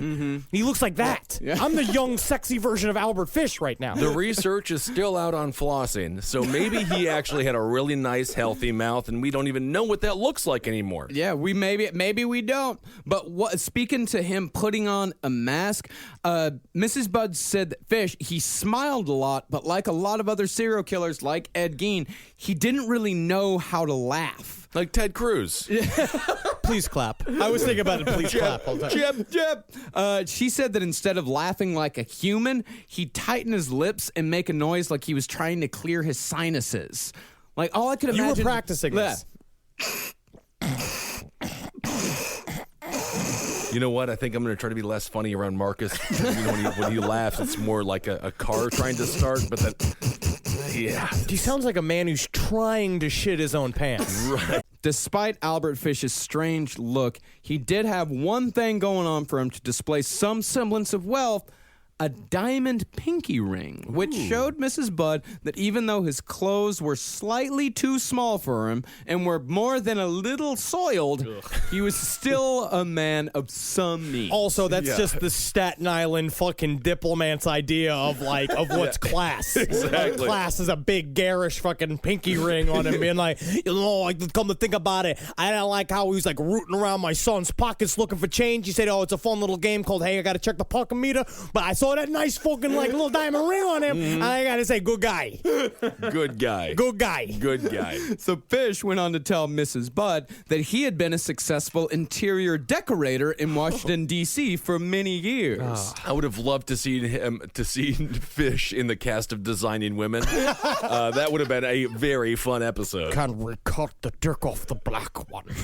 I don't. My stars, my word. Delta Burke. But when Fish's eyesight started to go, he picked up his family of 6, or so he said to Mrs. Bud, and bought them a farm out on Long Island. And Fish painted quite a picture of his estate, saying he had half a dozen milk cows and 300 chickens. No shit. Whoa. In addition, he also had 5 farmhands and a full-time Swedish chef. And that is where Jim Henson got his inspiration. Oh, I did not. I've got to make them be honest for the master, chippity chip. Kind of looks like Albert Fish in a strange way. I Oh guess. my God! What if Jim Henson really did? That's What if he possible. really put some weird, fucking underground serial killer info into the Muppets? Oh, who knows? But unfortunately for Albert Fish, as he told in his story, his wife had left him and he needed extra help to pick up the slack. He offered Edward Budd $15 a week for his services, to which Edward agreed on the condition that his friend Willie could come along with him. Oh my, so Albert Fish is just like, okay. 2 for 1 then. Gave him exactly what he wanted. You okay, Why are Albert? yeah, You what's- need- How is that so funny? So my friend can come, or That's the funniest thing I've heard all week. all right? And Fish said that'd be just fine. Even though Edward and Willie, strapping 18-year-old boys that they were... You've written the word strapping about 7 times. I see the boys in my head with the way you say it. It's just like, it's little rowers, right? It's little like Harvard like rowing team boys. Yeah, I mean, they're broad-shouldered young men. They're farm boys, or at Yeah. least boys that would be at home on a farm. Like the kind Yes. of belly buttons that you could fit a little olive in. Oh, buff. Yeah. So, in the interval between the initial meeting and the day Fish was supposed to take the boys to his farm, Fish went to a pawn shop and bought what he would later call his implements of hell. Oh, my God. A butcher's knife, a meat cleaver, and a small handsaw. And a copy of Flubber with the late Robin Williams. Yeah. Oh, the original Flubber. Yes. And the following Saturday, Fish, on his way to the Bud's apartment, stopped by a newsstand and, playing the part of the feeble old man, asked the newsman to hold on to a package for him. Little did the newsman know that the package contained Fish's implements of hell. I'm going to put this out there, okay? You hand somebody, which is just a paper-wrapped bundle. Yeah. It is obviously filled with knives. It's gotta be, There's right? no way you can hide a bunch of hand saws in a burlap sack. That's not how that works. That man just was a classic New York, I don't ask questions, I don't see things or hear things, I just work at this newspaper stand. Hey, Barbara, this guy gave me something. He calls it the implements of hell, but I'm supposed to hold on to it. Oh, he called them implements of hell. The implements of hell, yeah. He didn't kind of whisper it under his breath a little bit. Kind of shouted it, actually. Wow, really? Yeah. So, hey, put it out back. Oh, yeah, I already did. All right, great. Yeah. Oh, my God, these fucking Snickers are like $9 a pallet. Goddamn, different times. Fish, after dropping the implements of hell off with the newsman, continued on to the Bud's apartment with a carton of strawberries and a nice pot cheese for an impromptu lunch. He reportedly told Mrs. Bud, You'll never taste a creamier pot cheese. I can guarantee it. But before we begin to dive in, this is just an old man curiosity. I'm from Long Island, after all. Can I just stick my butt into the pot cheese for a second? Just because I've never done it before. And I'm kind of one of those, like, trisexuals. Like, I'll try anything once. It's your cheese, man. It is my cheese. I think you probably already did stick your butt in it, didn't you? Yeah, so it's could have already been done. So I could tell you not to stick your butt in it, but you're currently doing it once again.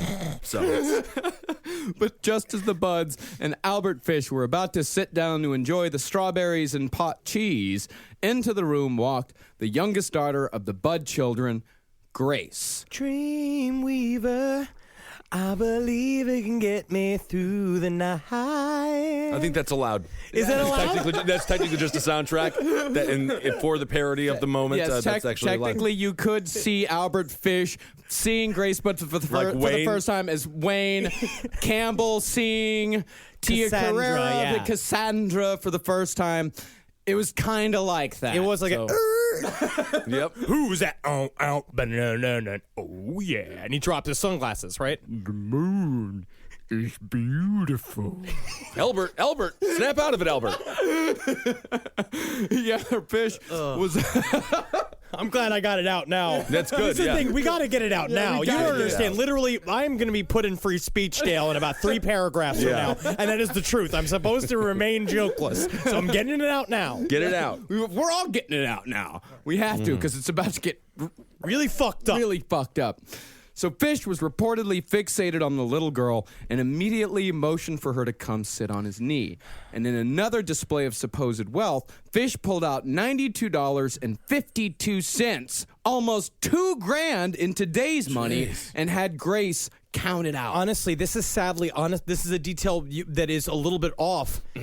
This is true. He had Grace reach into his own pocket and pull out the money. He said, and that is true. He said she sat in his pocket. He's just like, Reach into my pocket and see what I have. and she reached in and pulled out a wad of $92. And at this time period, $92 is a fucking a lot of money. Yeah. And it's just like, literally, it's like me pulling a billfold out of my fucking, like, my nut sack and just going like, yeah, it's hot because it's rich. You know what I mean? And I'd dig in there for, what was it? You said $2,000 today's almost money? $2,000. I'd dig into an old man's pocket for $2,000 of course if I got you to would, keep it. but you do it real hard. Because as a man, you'd have to I establish would do it dominance. any which way he told me to. If an old man told me to take $2,000 pocket, I would do it. But the first thing, I'd grab him real hard by his shoulder and look him in his eyes, and then just real roughly jerk around and reach around inside of his pockets. That's exactly what he would want you to do. So I think that's a fun, strange technique.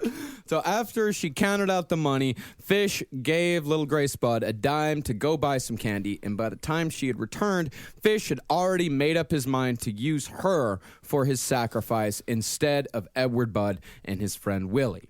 Fish told Edward that he would return for him later that day because in the meantime, he had to attend a birthday party for his niece. And just as he was about to leave, he pretended as if he was suddenly struck by the most wonderful idea.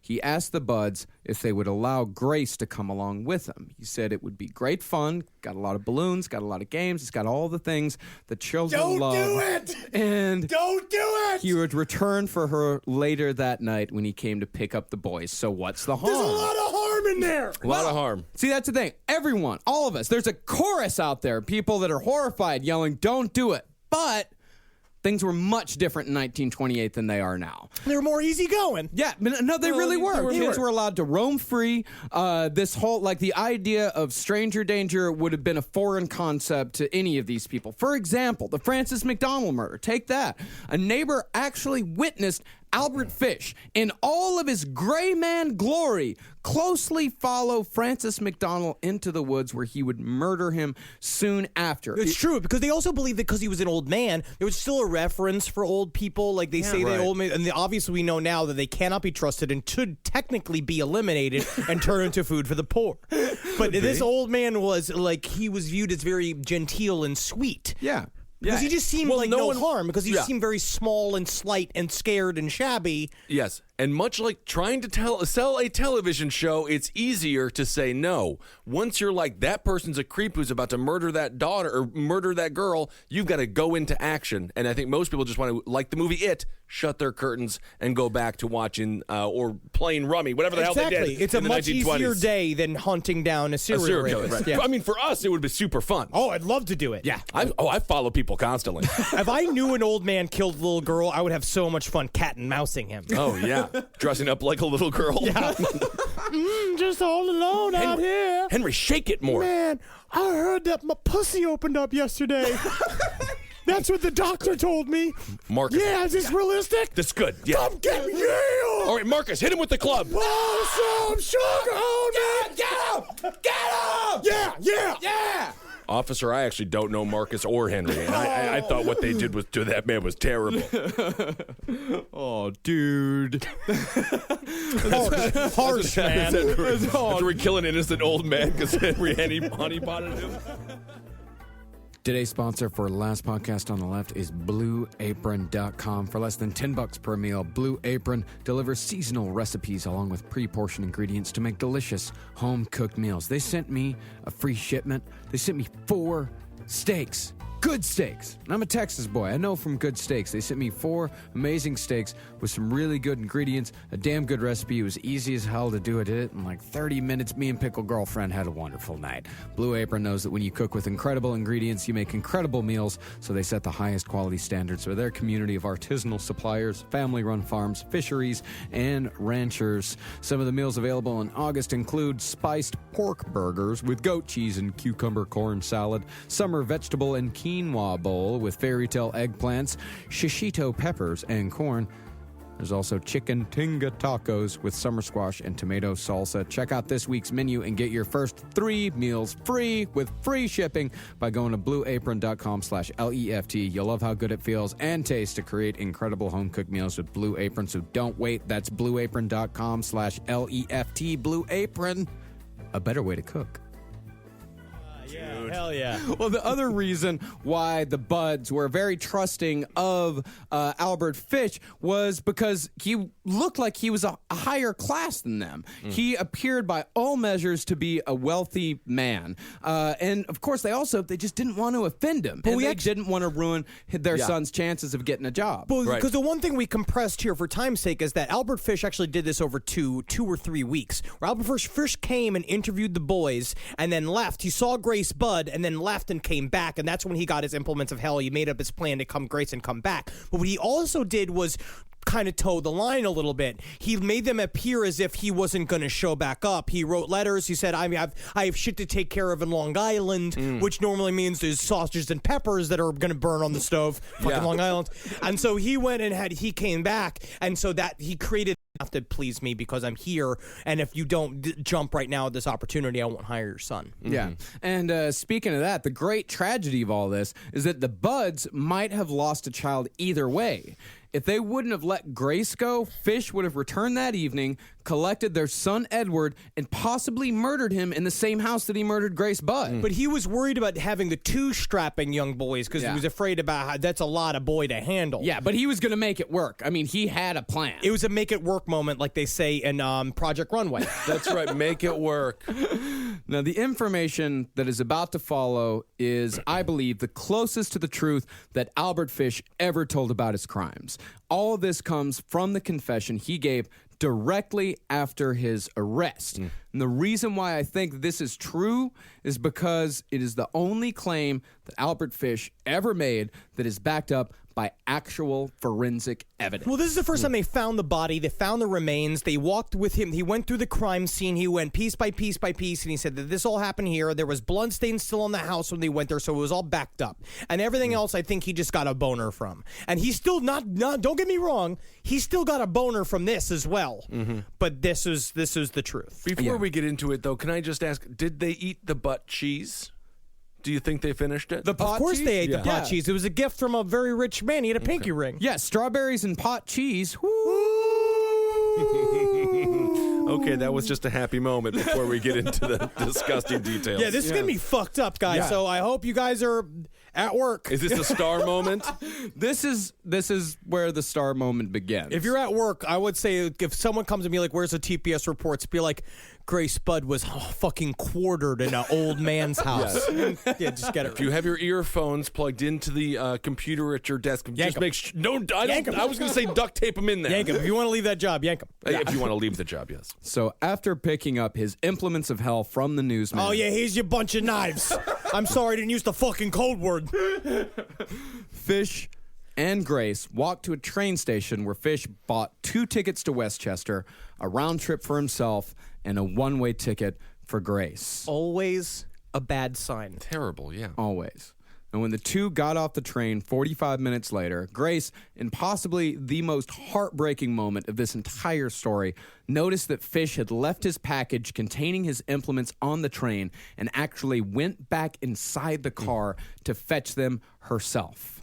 The two then walked up a road to a secluded, dilapidated cabin known to locals as Wisteria Cottage. And judging from the pictures that I've seen, this place is straight out of a nightmare. It's literally what you would say. It says here, it's the archetype of a creepy abandoned house. Yeah, it's like exactly what you imagine where you would go to murder a little girl. It's terrifying looking. Yeah, and he loved it there. Yeah. Well, obviously. Yeah, the wallpaper was peeling and yellow. The floor was just covered in rat shit, and the windows were so dirty that it was almost impossible to see out of them. It was almost like it was a nice house until Albert Fish got there, and then he redecorated it to look like that. Yes. Yeah. And while we always imagined things like this to happen at night, it was only 3 in the afternoon when the horror began.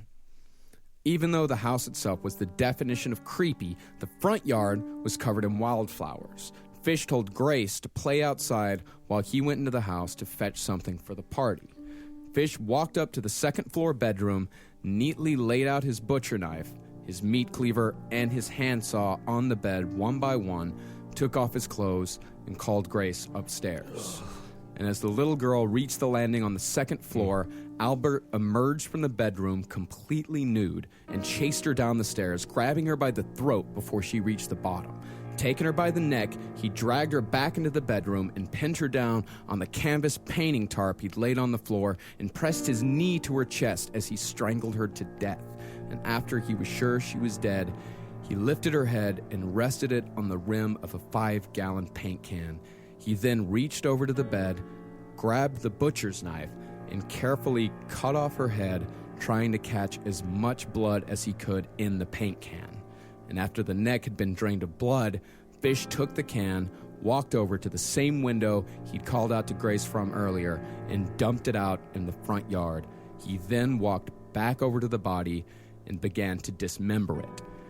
He cut through the stomach with the butcher's knife until he reached the spine, at which point he used the small handsaw to cut through the bone until he had chopped the body in 2.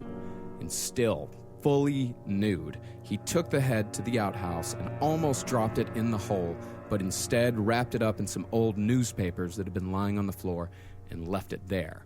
He returned to the house, went back upstairs, and picked up the 2 halves of the body and propped them up in a corner of the room next to the closet and opened the closet door to hide the body from his sight. His hands were covered in blood, but the house had no running water, so he went back outside and scrubbed his hands clean with handfuls of grass. He then went back upstairs, wrapped up his implements, got dressed, and left a little over an hour after the 2 had arrived. Just another normal Staten Island afternoon. For Albert Fish, apparently. Oh, Brutal. they just let that happen. Yeah. Well, in the previous, so she was deceased before the dismemberment. Yeah. He yeah. did that quick. Because, again, what we remember is that the death was a part of the process. Yeah. He was also surprised that it was a little girl and not a little boy because his insanity at that point was so outrageous. He had kind of fit Grace Budd into his sacrificial world in his head, and then just kind of kept going with it. But the whole point was to get the body almost. But did he like jerk off or anything? I mean, No, he obviously had a sexual. He had a sexual so it was all reaction. sexual, right? In his confession, he did say that he was fully erect the entire time. I think I think he had a Spider-Man moment, but that's only because What do you I mean a know Spider-Man him. moment? You know exactly what he means by Spider-Man. I don't know. Of course you know what he means by Spider-Man. How the hell am I supposed to know? I actually pictured that beautiful girl lowering herself down, upside down, and Spider-Man kissing her. Disgusting. You're thinking of Kirsten Dunst? That's a Spider-Man moment. No, when I think of a Spider-Man moment, I think of a romantic scene in the movie Spider-Man. Citizens arrest. No, you're the pervert. I didn't think of an old man shooting webs from his cock. I thought of a nice scene from a movie. That's a Spider-Man moment. Citizens arrest. Oh, good Lord. So 4 days after the murder, Albert Fish came back. This is, as taken from the notes of the detective who took his confession, what he did on the day he came back to the site of the Grace Budd murder. I took the body and the legs out from behind the door. The legs were so stiff, they were as stiff as a board. I threw them out the window onto the lawn and carried the torso out, picking up the legs as I passed over the lawn and went to the stone wall in the back of the house. I laid the body and the legs as they would be in life behind this stone wall. I then went to the outhouse and got the head. It was all stiff, the hair was all clotted. I brought the head up and placed the head on the body just as it would be in life.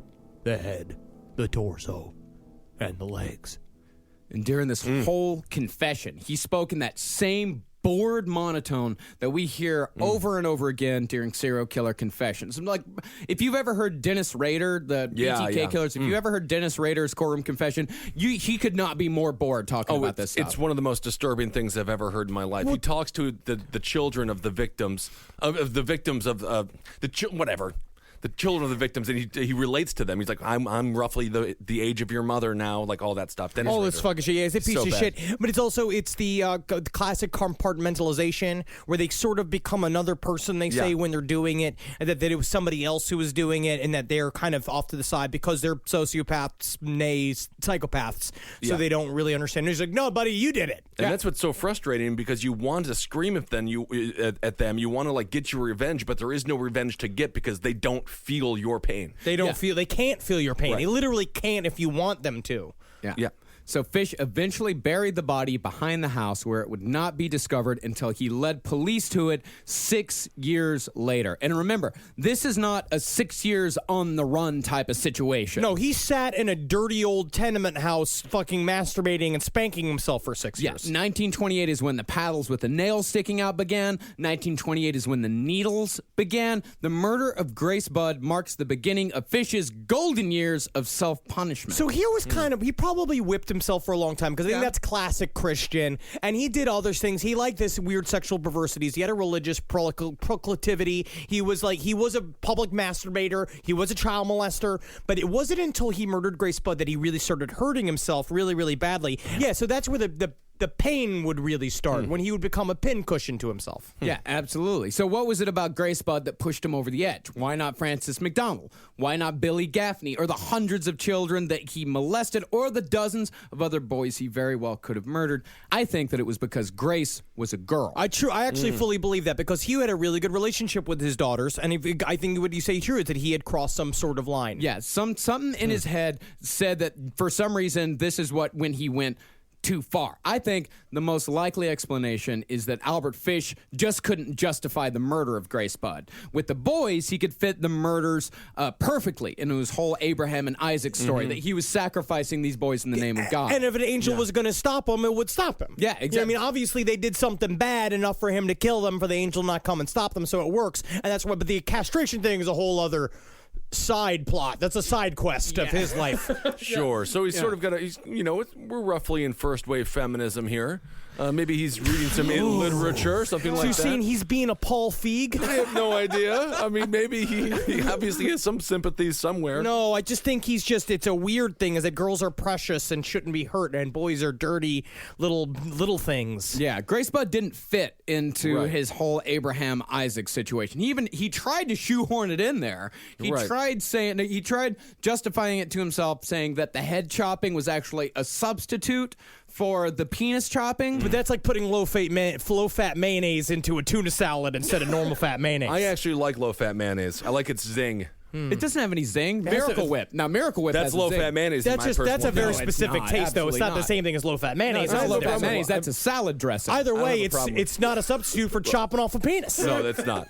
That's true. Yeah, but even that was too far of a stretch for Albert Fish. He had a twisted mind, yes, but he could not twist it enough to justify the murder of Grace Budd. Furthermore, when Fish was finally caught, reporters tracked down his son, Albert Fish Jr., who, by the way, was not the least bit surprised to discover his dad was involved in the abduction and brutal murder of a little girl. Because then it's like, of course, yeah, he was working up to that. He's been talking about that for a while. I mean, theoretically, you name your child a junior and you make your child a junior so they can carry on a family legacy.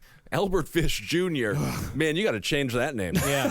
You got to change yourself into a Randolph Hershey and start the Hershey Chocolate Company. That's right. Yeah, I mean, and Albert Fish Jr., not surprised at all, but when the reporters told Albert Jr. the name of the victim, Jr. said that Grace Budd was the name his father used to scream out almost every night in his sleep. That's got to be a way to wake up. It's got to be a way to wake up. Your own father mournfully screaming the name of a little girl at night. Yeah. It's a bad alarm. Well, I mean, it must have been an interesting moment when everything came together for Albert Fish Jr. He doesn't know who Grace Budd is. Yes, he does. Publicized all over for the last 6 years. Well, then why didn't he turn his father in a bit earlier when he woke up in hot sweats, in cold sweats, screaming Grace Budd? That's the question. That is the life's question. Full of mysteries. Lock up Albert Fish Jr. He's dead. Well, now he is. Yeah, I mean, the Grace Budd case was huge. It was gigantic because there was kind of this whole kidnapping hysteria. Because you had the Lindbergher baby? Yeah. What's the name? The Lindbergh baby. Ah, yes. There were like 4 big cases. There was a Lindbergh baby and a couple of others. It was actually such a big deal that the New York Times, they started calling it the Snatch Racket.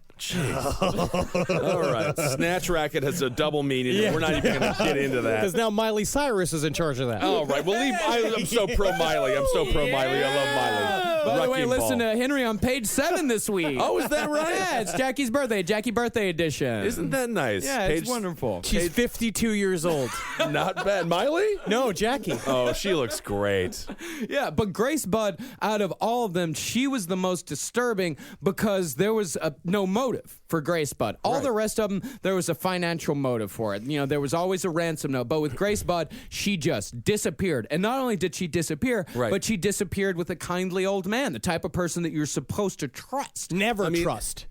This kindly old man description is wearing on me a bit. He was a man in a weathered suit who smelled like piss. They just don't know. They didn't know how to describe a piss-soaked old man. They couldn't say Disgusting the term. old creep? Yeah, that's what you'd say. You'd say a creepster. I think a creepster's a good one. A twisted old fat perverted fuck. No, is what you probably could have called him. No, he's skinny. He was super skinny. he was skinny. Skinny fuck. Skinny fuck would work. But Marcus, why didn't Grace Budd's parents just put the two and two together? I just don't get how Fish was able to just go away Because for he that disappeared. long. Because he gave him a fake name. He gave him a fake address. He showed up and he just disappeared. He went. There's no internet. You just go away. And so now you're looking at, and that's what people were so terrified also about this, is that these people were openly asking for ransoms. It was like gangsters were taking other gangsters' kids and asking for money. They were doing all this stuff. Like, this was the first one to become huge and famous that had no ransom letter. Obviously, she was murdered. And no one wanted to talk about it because there was this hope, because the newspapers are trying to drive saying that there's going to be a new opening, like there's going to be new information on the case because they want to sell newspapers. But in the end, they were like, everybody knew that she was dead. Yeah, maybe she's going to show up with a bunch of great goods from Britain, and turns out she was abducted by royalty. No, she had a wonderful time. Literally, I turned to a Lindsay Lohan childhood film. Yeah, exactly. There actually was a news story that came out. There was a picture taken of a bunch of girls and a bunch of sailors, and somebody actually zoomed in on one of the pictures of the girls and like, is this Grace Budd? No! Absolutely not. Absolutely not Grace Budd. Has the news ever done anything good? Well, that's where It's a disgusting racket. That article that he is talking about is the article that Albert Fish saw in the newspaper that made him think to write the letter to the Budd family. That is actually what they did. Wow. When that newspaper thing came out, he saw that they'd put the address of the Budd family in it, saying that they still nice live of them. where they were. Oh, it's nice. Yeah, And then he very wrote nice. the letter that got him caught. Yeah. And actually, that was a part of a ruse that was put together by the man who finally caught Albert Fish, William F. King. Deserves to go down as one of the super cops who did the best he could with the evidence he had. He became obsessed with the case because he also had a little girl. He's one of these stories of like, it's like this kind of cop that they make stories about, like TV shows about. Sure. And he was just like, I will catch this guy. I'm going to get this guy. He was ambitious, which a part of it what fueled him is that he wanted to climb the ranks. He wanted his names in the newspapers, but sometimes it's kind of like being a big sports star, being like, I want to be famous for catching this guy, so I'm going to put it all on the line. Sort of a John Walsh type. Yes. Yeah. Very similar to a John Walsh type. He was very visible in the news. Right. And he was going to go find him. Yeah, and he spent 6 years looking for him. He arrested and seriously questioned dozens of suspects, but he even spent 2 years chasing just one dude that he thought might know something about the case because it was the only lead that he had. Because he went after he went after the real Frank Howard, who turned out to be a con man. There was a couple other names, fake names that were attached to Albert Fish over the years that he investigated. But he actually busted like 3 other weird crimes, like a couple of con man jobs, this one larceny job, another murder case, all while going after Albert Fish. There's somebody who constantly uses my debit card when on a JetBlue flight to Utah, and I always have to get my card stopped and then get a new one, and that bothers me. They're kind of taking my identity. But you can imagine That's someone Party taking Row. your identity. That's Party Row. Somebody's doing Party They are Row doing Party on you, Row yeah. on my card, and if they do tell me it's for Party Row, I will let them have the money. But if you do get your identity taken or your name taken, at the very least, you want it to be not from somebody who has committed serial rape and serial murder and killed one of the most infamous murders in the history of the country. I definitely, if I could vote, I would vote against that. I would vote against it. Or you flip it, you take the name Albert Fish and do good. Yeah. Still, though. Is that good? I don't know. I don't think so. How do you make everything okay? I should start the Albert Fish Orphanage for Unloved Children. Yes, but and it's then- very, very sweet. Yes. And just paddles is just sweet. Like I bring out the paddles and put cupcakes on them. and serve them on top. Yes, and little sliders at lunch. Yeah. But after those 6 years, King never gave up, never surrendered. And his most clever plan was the newspaper plan. There was the plan as far as the sailor picture. That was a plan. Another plan that he did to try to ferret out the real killer was to put a fake notice in the New York Daily Mirror gossip column that brought Fish out of hiding.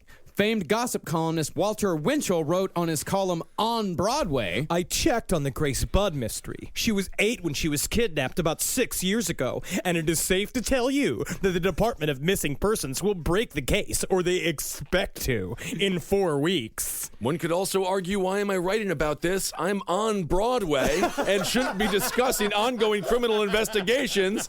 Tell me more about Cats, you ask? It's the summer special. It's a musical about talking cats. Anyway, back to Grace Budd, the brutal murder. I heard they cut off her vagina. Back to Cats.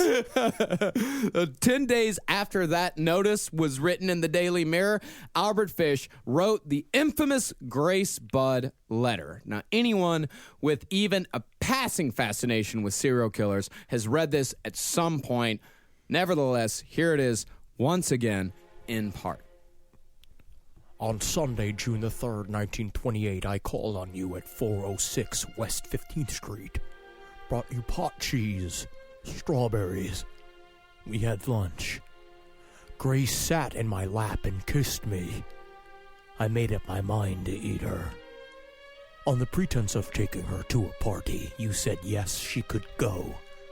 I took her to an empty house in Westchester I had already picked out. When we got there, I told her to remain outside. She picked wildflowers. I went upstairs and stripped all my clothes off. I knew if I did not, I would get her blood on them. When I was all ready, I went to the window and called her. Then I hid in a closet until she was in the room. When she saw me all naked, she began to cry and tried to run down the stairs. I grabbed her, and she said she would tell her mama. First, I stripped her naked. How she did kick, bite, and scratch. I choked her to death, then cut her in small pieces so I could take my meat to my rooms, cook and eat. How sweet and tender her little ass was roasted in the oven. It took me 9 days to eat her entire body. I did not fuck her, though. I could have if I wished it. She died a virgin. Now, thankfully, Mrs. Budd was illiterate. The only time that ever saved a life. That is nice. Thank Christ. Yeah, she was illiterate. Unfortunately, Edward Budd was not. Her older brother, the boy, the one who had originally... Had to read everything. The boy who originally had put in the ad that brought Albert Fish to their home was the one who received and read the letter. Yeah, because you've just been trolled for years by people writing shitty letters to them. Yeah, I mean, it's been years and years. But when Edward Budd read this letter, he called up Detective King and said, I think this is something. I think this is real. King read the letter, and he was like, holy shit, yeah, I think this is actually something true. He thought, okay, finally, a clue, something to go on. I mean, an incredible police work. This is amazing police work. The thing that would lead the police to Fish, it wasn't a letter, but it was the envelope that the letter was in. Yeah, it was stamped on the back, was an emblem with the initials NYPCBA, a.k.a. the New York Private Chauffeurs Benevolent Association. Very similar. Again, going back to BTK, what happened with him and how they were identified. They identified him through the fingerprint of his floppy disk. Yeah. Very dumb. Very dumb way to get caught. Yes. Yeah. So the envelope was eventually traced to a boarding house at 200 East 52nd Street. Detective King gave a description of Frank Howard to the landlady, who said it perfectly matched a boarder named Albert Fish, who had moved out only days before. Who was the boarder that testified in the trial that said he left the little mess behind him.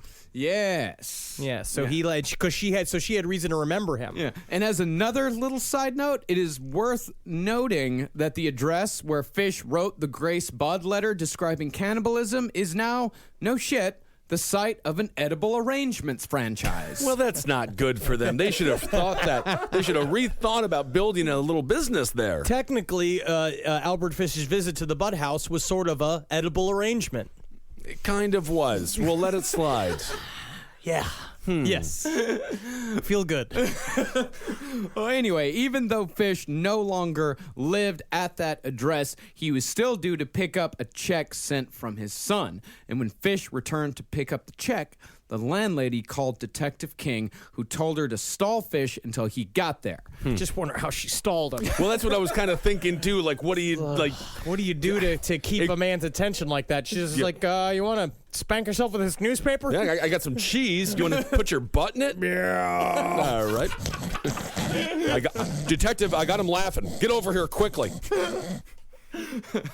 When King arrived, he found Fish sitting in a furnished room sipping from a teacup. King closed the door behind him, and Fish, sensing that this was the end, pulled a razor from his pocket and held it out in front of him. But King quickly took the old man to the ground and arrested Albert Fish 6 years after the investigation began. Can you feel the same satisfaction? That's you beating the old man to death with a hammer.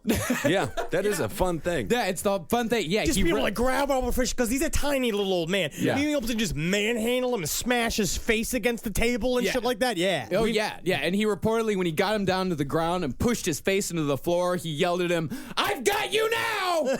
That's fun. But do we know that he pulled the razor from his pocket and not from another orifice? From his fucking penis. Because he is full of weapons, technically. Well, yeah, but he's the most dangerous man in the world. It's like those, when you see in the comedy movies, where guys going into jail and they leave the piles of their weapons. Yeah. And just him pulling needles out of his penis. I mean, not to be too comical with it, but can you imagine him trying to go through the TSA? Tell me about it. Oh, my what a God. nightmare. God, oh, my It's like that. God. A lot of red lights going off there. A lot of red lights. Can't fly. I got a metal plate in my head. Remember that? That's Yeah. the John Candy movie there. See, the weird thing about the interrogation that King did after he captured Albert Fish, he never mentioned the cannibalism once. He never asked him about it at all. And Fish never offered up any information about the cannibalism. It was time to plead insanity. Now, I actually wonder, because I know you say here, you wonder if that it's just he just brought it up because it made people horny. They made him horny to watch people upset that he brings it up. I don't think he ate her. I actually don't know. The only reason why I don't know is because we've seen it happen so often with people like Jeffrey Dahmer. I know that even Dennis Rader even said he contemplated it. Certain shit where it's like you look at stuff when Jeffrey Dahmer's rise was only 5 years about. It was like 87 to 91, 92, right? That's when he got caught, right? What? Yeah, same years that Guns N' Roses were big. And what a great Interesting. appetite for destruction. Appetite for destruction. Great. And the spaghetti incident. That always made me hungry, that Chinese democracy. That was not a good That's one. later on. No, that it's was not a good later, one. yeah. So think about it. So he had 5 years to grow to that point of fascination and boredom with his own actions. Yeah. I think Albert Fish, it fits the world of serial killer mythos and the way they go, and that he could have not probably done the full put bacon on the butt and baked it kind of thing, but he could have probably eaten bits of her just because he was trying to get something out of doing this. He could have, but it also his confession seemed to escalate over time. It's because true. The first time that he talked about it, he didn't mention any cannibalism at all. Then the next time that he talked about it, he said that he took the paint can full of her blood and tried to drink it, but it was too thick and too gross even for him. And then eventually it started to come. It's like yes, and then he started giving out recipes and shit like that. Yeah, I could see that could maybe be an issue. However, there's also the raw meat story. Yes. Albert Jr. said that whenever the moon was full, he said that a wild look would come over his father's eyes. His face would turn red, and he would demand raw steak for dinner. And he would make Albert Jr. eat it raw, too. Yeah, he said that was true. He said that they ate raw steak a lot. Like, it happened a lot. And so it's like, he obviously was building up some sort of appetite for himself. I also think there's shame in there. I think that when it comes to cannibalism, it's because we talk about the guilt he felt about Grace Budd. I think in their own weird, fucked up way, it's like this shameful thing he doesn't really want to talk about because it shows how fucked up he is, until he saw that he could get off from, because they're talking about the whole time he's like, please, please, please. It's like, put me in jail. I deserve it. But somewhere in the middle, he's like, get me out of here. Like, he's like, he was ready to be free again because he just couldn't get diddled enough. Oh, yeah. Yeah, absolutely. And, a weird thing, maybe this is a coincidence, maybe it isn't, but the Weather Bureau checked the records and found that the moon was at its fullest that month on June 3rd, 1928, the same day that Albert Fish murdered Grace Budd. God damn. Kind of a little bit of a werewolf type. Thank you. They did call him the werewolf of Wisteria. But They give him too. We got to stop giving these serial killers cool names. No, they need cool names. They need cool names. I think he should be called the dumpy fuckhead from fucking Shitville. No way, dude. You know what they called him after this story came out? The Moon Maniac. These are all great names for a band again. Moon Maniac does sound like a Dire Straits album name. Nah, it's just a name for an awesome DJ. Moon Maniac. Yeah, 97.3. We're here with the Moon Maniac. It's always midnight.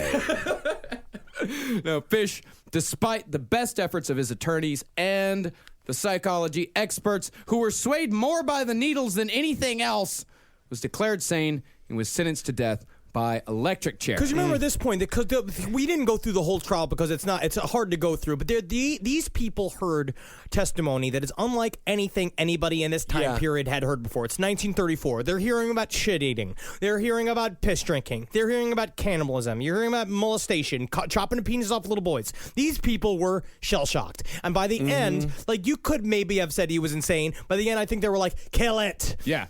Well, actually, Dr. Frederick Wortham, who heard most of it, who got the brunt of it, he did not believe he should be executed. Yes. He said that he was insane because he was the one that said he was skeptical until he saw the X-ray of the needles, and he was like, "Oh no, this guy's fucking nuts." That's what I'm thinking. I mean, how does this he evidence knew point to right- anything other than insane? Because- I mean, even Hinckley got off and he tried to kill a U.S. president. Insane is different than being. The whole point is that you're supposed to be competent for trial. Is that he knew that there He's was right sitting and on wrong. a pile of needles inside of his own But body. he also hid the body. If he walked down the street with Grace Budd's head on his head, going like, "I've got a new hat. I'm the Queen of England," then the man's insane. I don't know. I think he's insane. No. Yes, he's obviously not. I mean, I don't know. Doing but great. I can't. Insane is not a clinical term. Insane is a legal term. Well, he's insane in the brain, insane in the membrane. It's called the Monotone Rule. Yeah, the Monotone Rule is that if he is found to be held unculpable for his actions at the time of if he did not know the difference between right and wrong at the time of the crime, then he can be found legally insane. But legally insane is also something that's decided by a jury. It's not decided it's not guilty by reason of insanity. For some reason, I can't stop thinking about the jury, just like the intro to each day. Alfred Hitchcock just like walks in front of the jury and today's tale. And it's Oh no, just that's the Pink Panther thing Moses supposed to do. that would work too. He just gets hard. What They will a say- horror movie these people watch. Absolutely, but and then on death row, they said the problems with him that they would keep finding him choking himself and masturbating, and he also had a habit that they would read scripture out loud to everyone. They would do Sunday mass, and they would make him so violently horny he would jerk off to culmination in front of the guards until they would just beat him. Yeah, and they also And they loved it. He loved it. I know, that's the whole problem with the guy. Yeah, and they had to debone every single piece of meat that they gave him because if it had a bone inside it, he would take it out and he would just start slicing into his chest with it. Wow. He loved it. Now Improviser. yeah. And he was, of course, sentenced to death by electric chair. And we all know Fish's words upon hearing his sentence. He said, What a thrill that will be. If I have to die in the electric chair, it will be the supreme thrill. The only one I haven't tried. but what most people don't know is the second part. But it wasn't the right verdict. I'm not really saying, You really said that. Huh? He did, yeah. He's like, it was, I'm not real. I'm really not very good upstairs. I don't know if you can tell. I can tell. And if I was on that jury, I would recommend insanity. But Does anybody have a cactus I could put inside me? Yes. Well, what Wortham said is that we should actually keep him alive so we can study him because this is such an insane because that's what he said. He said that the mind of Albert Fish said that like he was like a child. Like a child will hurt a cockroach not knowing what he's doing. Yes. A child does not know the difference between a man and a woman. A child will play with feces and urine not knowing what they are. But Wortham said that Albert Fish is the only person that he has ever seen that held this mindset to the age of 65 years old. Yes, and he also, calling it the Pee-wee and the monkeys and all that stuff, all the weird childish, talking about pee-pee and saying all that stuff, it's like he was very childish. It's like the example of having your sexuality frozen when you're 11 years old. Well, it's interesting because technically he's also PG-13. Which is kind of his dialogue could be on television today. Actually, fuck, dude, you're totally right. Wow, he's totally appropriate for NBC. He's Saturday AM programming. Saturday morning. That's it. And his last words were, I don't even know why I'm here. You wonder if he did. Yeah, that's what he was executed on January 16th, 1936. You know, it was a routine execution. There's always those rumors that say that his needles set off sparks in the electric chair. Not true at all. He died just like any other creepy old fuck. Yeah, just torched like he wanted to be. That's and right. And he did want to be that, but he's fine. But at the same time, it's fine. Because he's. It is fine that he's dead. I I'm agree, glad that Henry. he died. I'm glad not they just mourning killed the him. loss of Albert Fish. To be honest, I'm glad they killed him. I'm glad they did it. Well, I'm Be glad he's honest dead. about that. Please, Henry, be honest I about don't it. mean to be. It's like one of those weird things. I'm like one of those guys that it's like I have I like to be weird. I'm a contrarian. I like when girls are awake when I have sex with them, and I like that Albert Fish was killed by the electric chair. Yes, I do believe that he was completely insane. But Yes, he was very, What can you very, do? very, very I'm deeply, happy he's deeply dead. ill. That's for sure. He was disturbed. Yeah, did the media show up to cover the execution, or was it relatively quiet? Absolutely. The media showed up, and the night that he was executed, they went to the Budd household and knocked on their door in the middle of the night. How you feel? Yeah, they did. They went up. Mrs. Budd opened the door, and they told her, Albert Fish has been executed. How Right. do you feel? She just stared at him and then closed the door. How the fuck do you think I feel, dickhead? I love it. I am the happiest I've ever been. I mean, it's fine, but you get the feeling Fish didn't seem to care. No. Even on his death stool, he didn't even care about himself enough to feel like he was about to die. Yeah. I No, don't he even know was- why I'm here. He's a maniac. Yeah. He was a maniac. Wow. He's dead now. And now Thank he's God. doing horrible things in heaven because he probably said, "Oh, please forgive me" at the very end. And now he's up there with fucking Michael Jackson and Beethoven having a great time. Definitely a true believer. That's Yeah, for sure. man. Yeah, what if heaven is nothing but the worst of? Oh, You're absolutely. like, God, what? Oh, yeah. There's a great Kurt Vonnegut play about that. Happy birthday, Wanda June. Oh, there we go. Check That's that very out. good. All right. Well, Albert Fish, 1, 2, and 3. Yeah. That's the full story from our perspective. Thank you so much for listening. Yeah. I feel good though. I feel very good. He's You know, in dead. the end, The boogeyman is dead. I know it's supposed to be, like it's of course it's disgusting, but I also feel expressed. Yeah. I feel I've expressed myself today. Well, I think we've exorcised the demon that is Albert Fish. Every serial killer we cover on this show is officially weaker than than previously. Absolutely. And I would like to never talk about him ever again as long as I shall ever live. That's a good idea. Yeah, now I'm going to talk to him like a lot about Albert Fish. That's a problem. I have been bringing it up quite a bit in various different levels of company, and I gotta say, I love the expressions people have. They go, "Oh." Interesting. I want to say huge thanks to research assistants Emma and Megan on this one. Also, thank you to Brittany out in L.A. for the beef jerky that we got. Oh my in the mail God, yes, that and Ben ate all of and didn't give any of us. I ate the last batch, though, all on my own, so I will take that. I got mine. So Marcus please, never gets any beef jerky, and that's a fun game Henry and I play. yeah, I never get any beef jerky. I'd send some more, but she also sent some special goodies. Thank you for those. Thank as you for well. those. They were unpredictable. Yes. Unpredictable.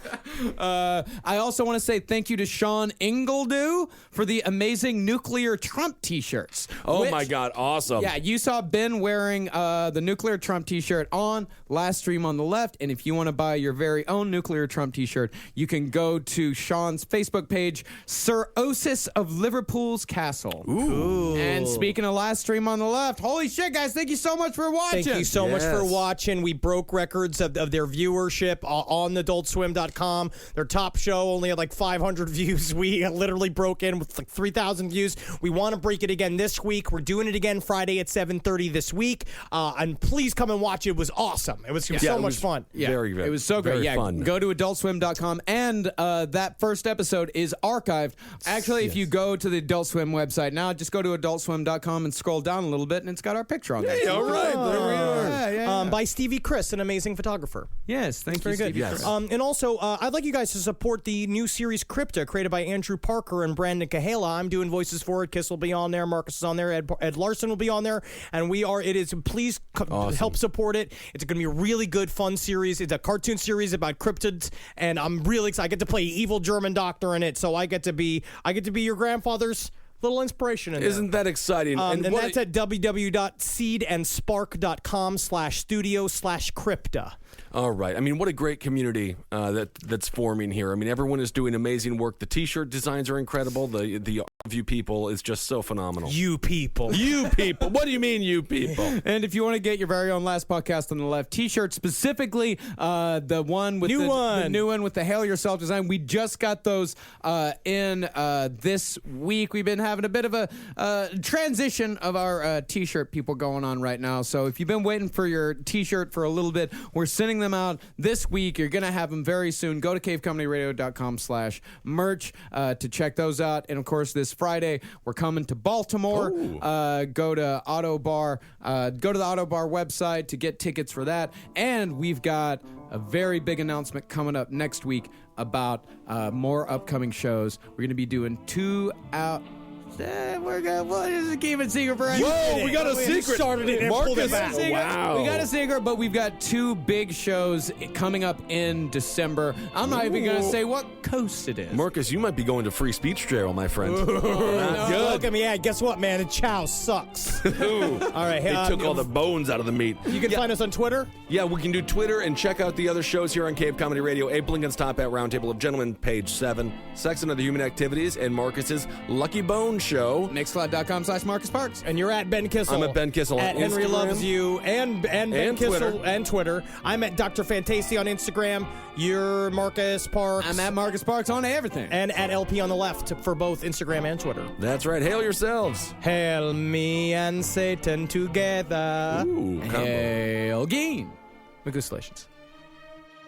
All right, yeah. Hey, everybody, it's time for our Patreon shout-outs. If we don't get to your name this week, we'll get to yours eventually, but let's Sounds like get you're to yelling the at him, ones this Marcus. week. Don't yell at them. Just sit. If you have a problem, if your name isn't called this week, just jerk off. A bunch. All right, you're going to feel fine. You're going to feel great. Yes, and they are just shout-outs. I mean, you know, I got to... Whatever. I love your names. Great names. So can I read mine one first? Go ahead. Yes. Corinne Tandy. Isn't that a great name? Oh, yes. Hi, Corinne. I know Corinne. Yeah? Hi. That's a great name. Hi. Tristan Carette Myers. She's married. Yeah, hyphenated name. Oh. And then this guy's Matt.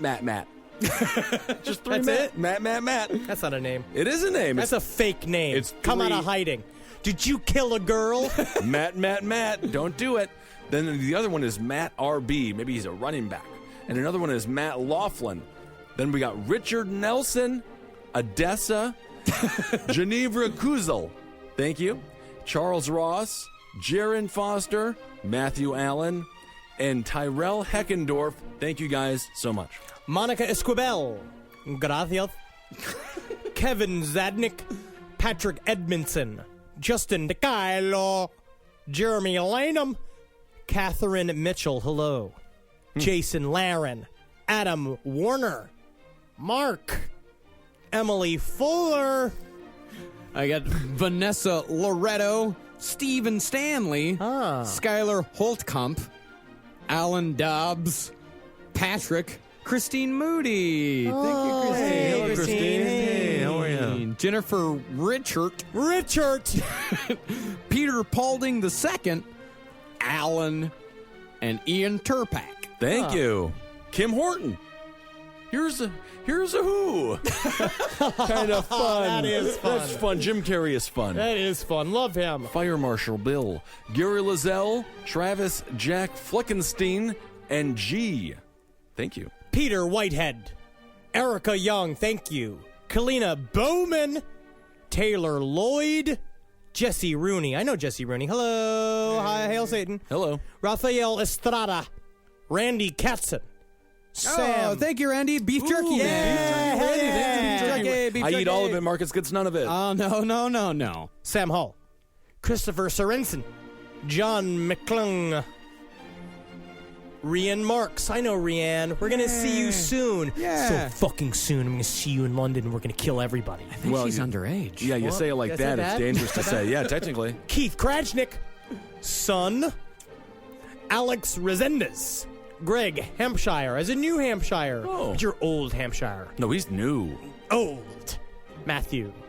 Joe R. Jeff Heilman. Grandfather. Oh, yeah. Jason Murray. And Sarah Desmarais, who I also remember from the internet. Hello. Hail Satan to you. Wow.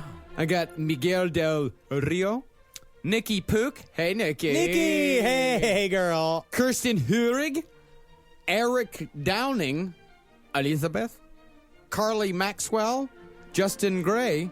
And Marlo April Winner. All right. And I have Lynn Houghton, Carly Drew, the Joystick Jerks.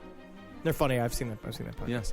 Lauren Matthews, thank you so much, Hail Oh my Satan. God, thank you. And if you guys want to hear your own shout out, go give to our Patreon, patreon.com /Last Podcast and Left. Thank you so much. Seriously, thank you guys so much for giving to us. This stuff is really life changing. Thank you. Yes. Thank you. Thank you. Hail yourselves. Hail Satan. And hail Geen. Hail me.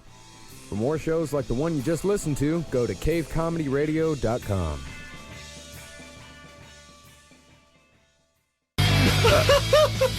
The darkness growing on me on XFM 104.9. Oh, it's all going well already, isn't it? The microphones fell apart. Carl's shouting because he got headphones on. His music's turned up too loud. Canfield level.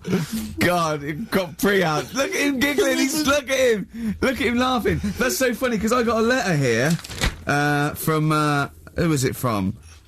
Mike Heel, who sent me a little picture of a little Japanese fella from a film who said looks like me, and he does a little bit.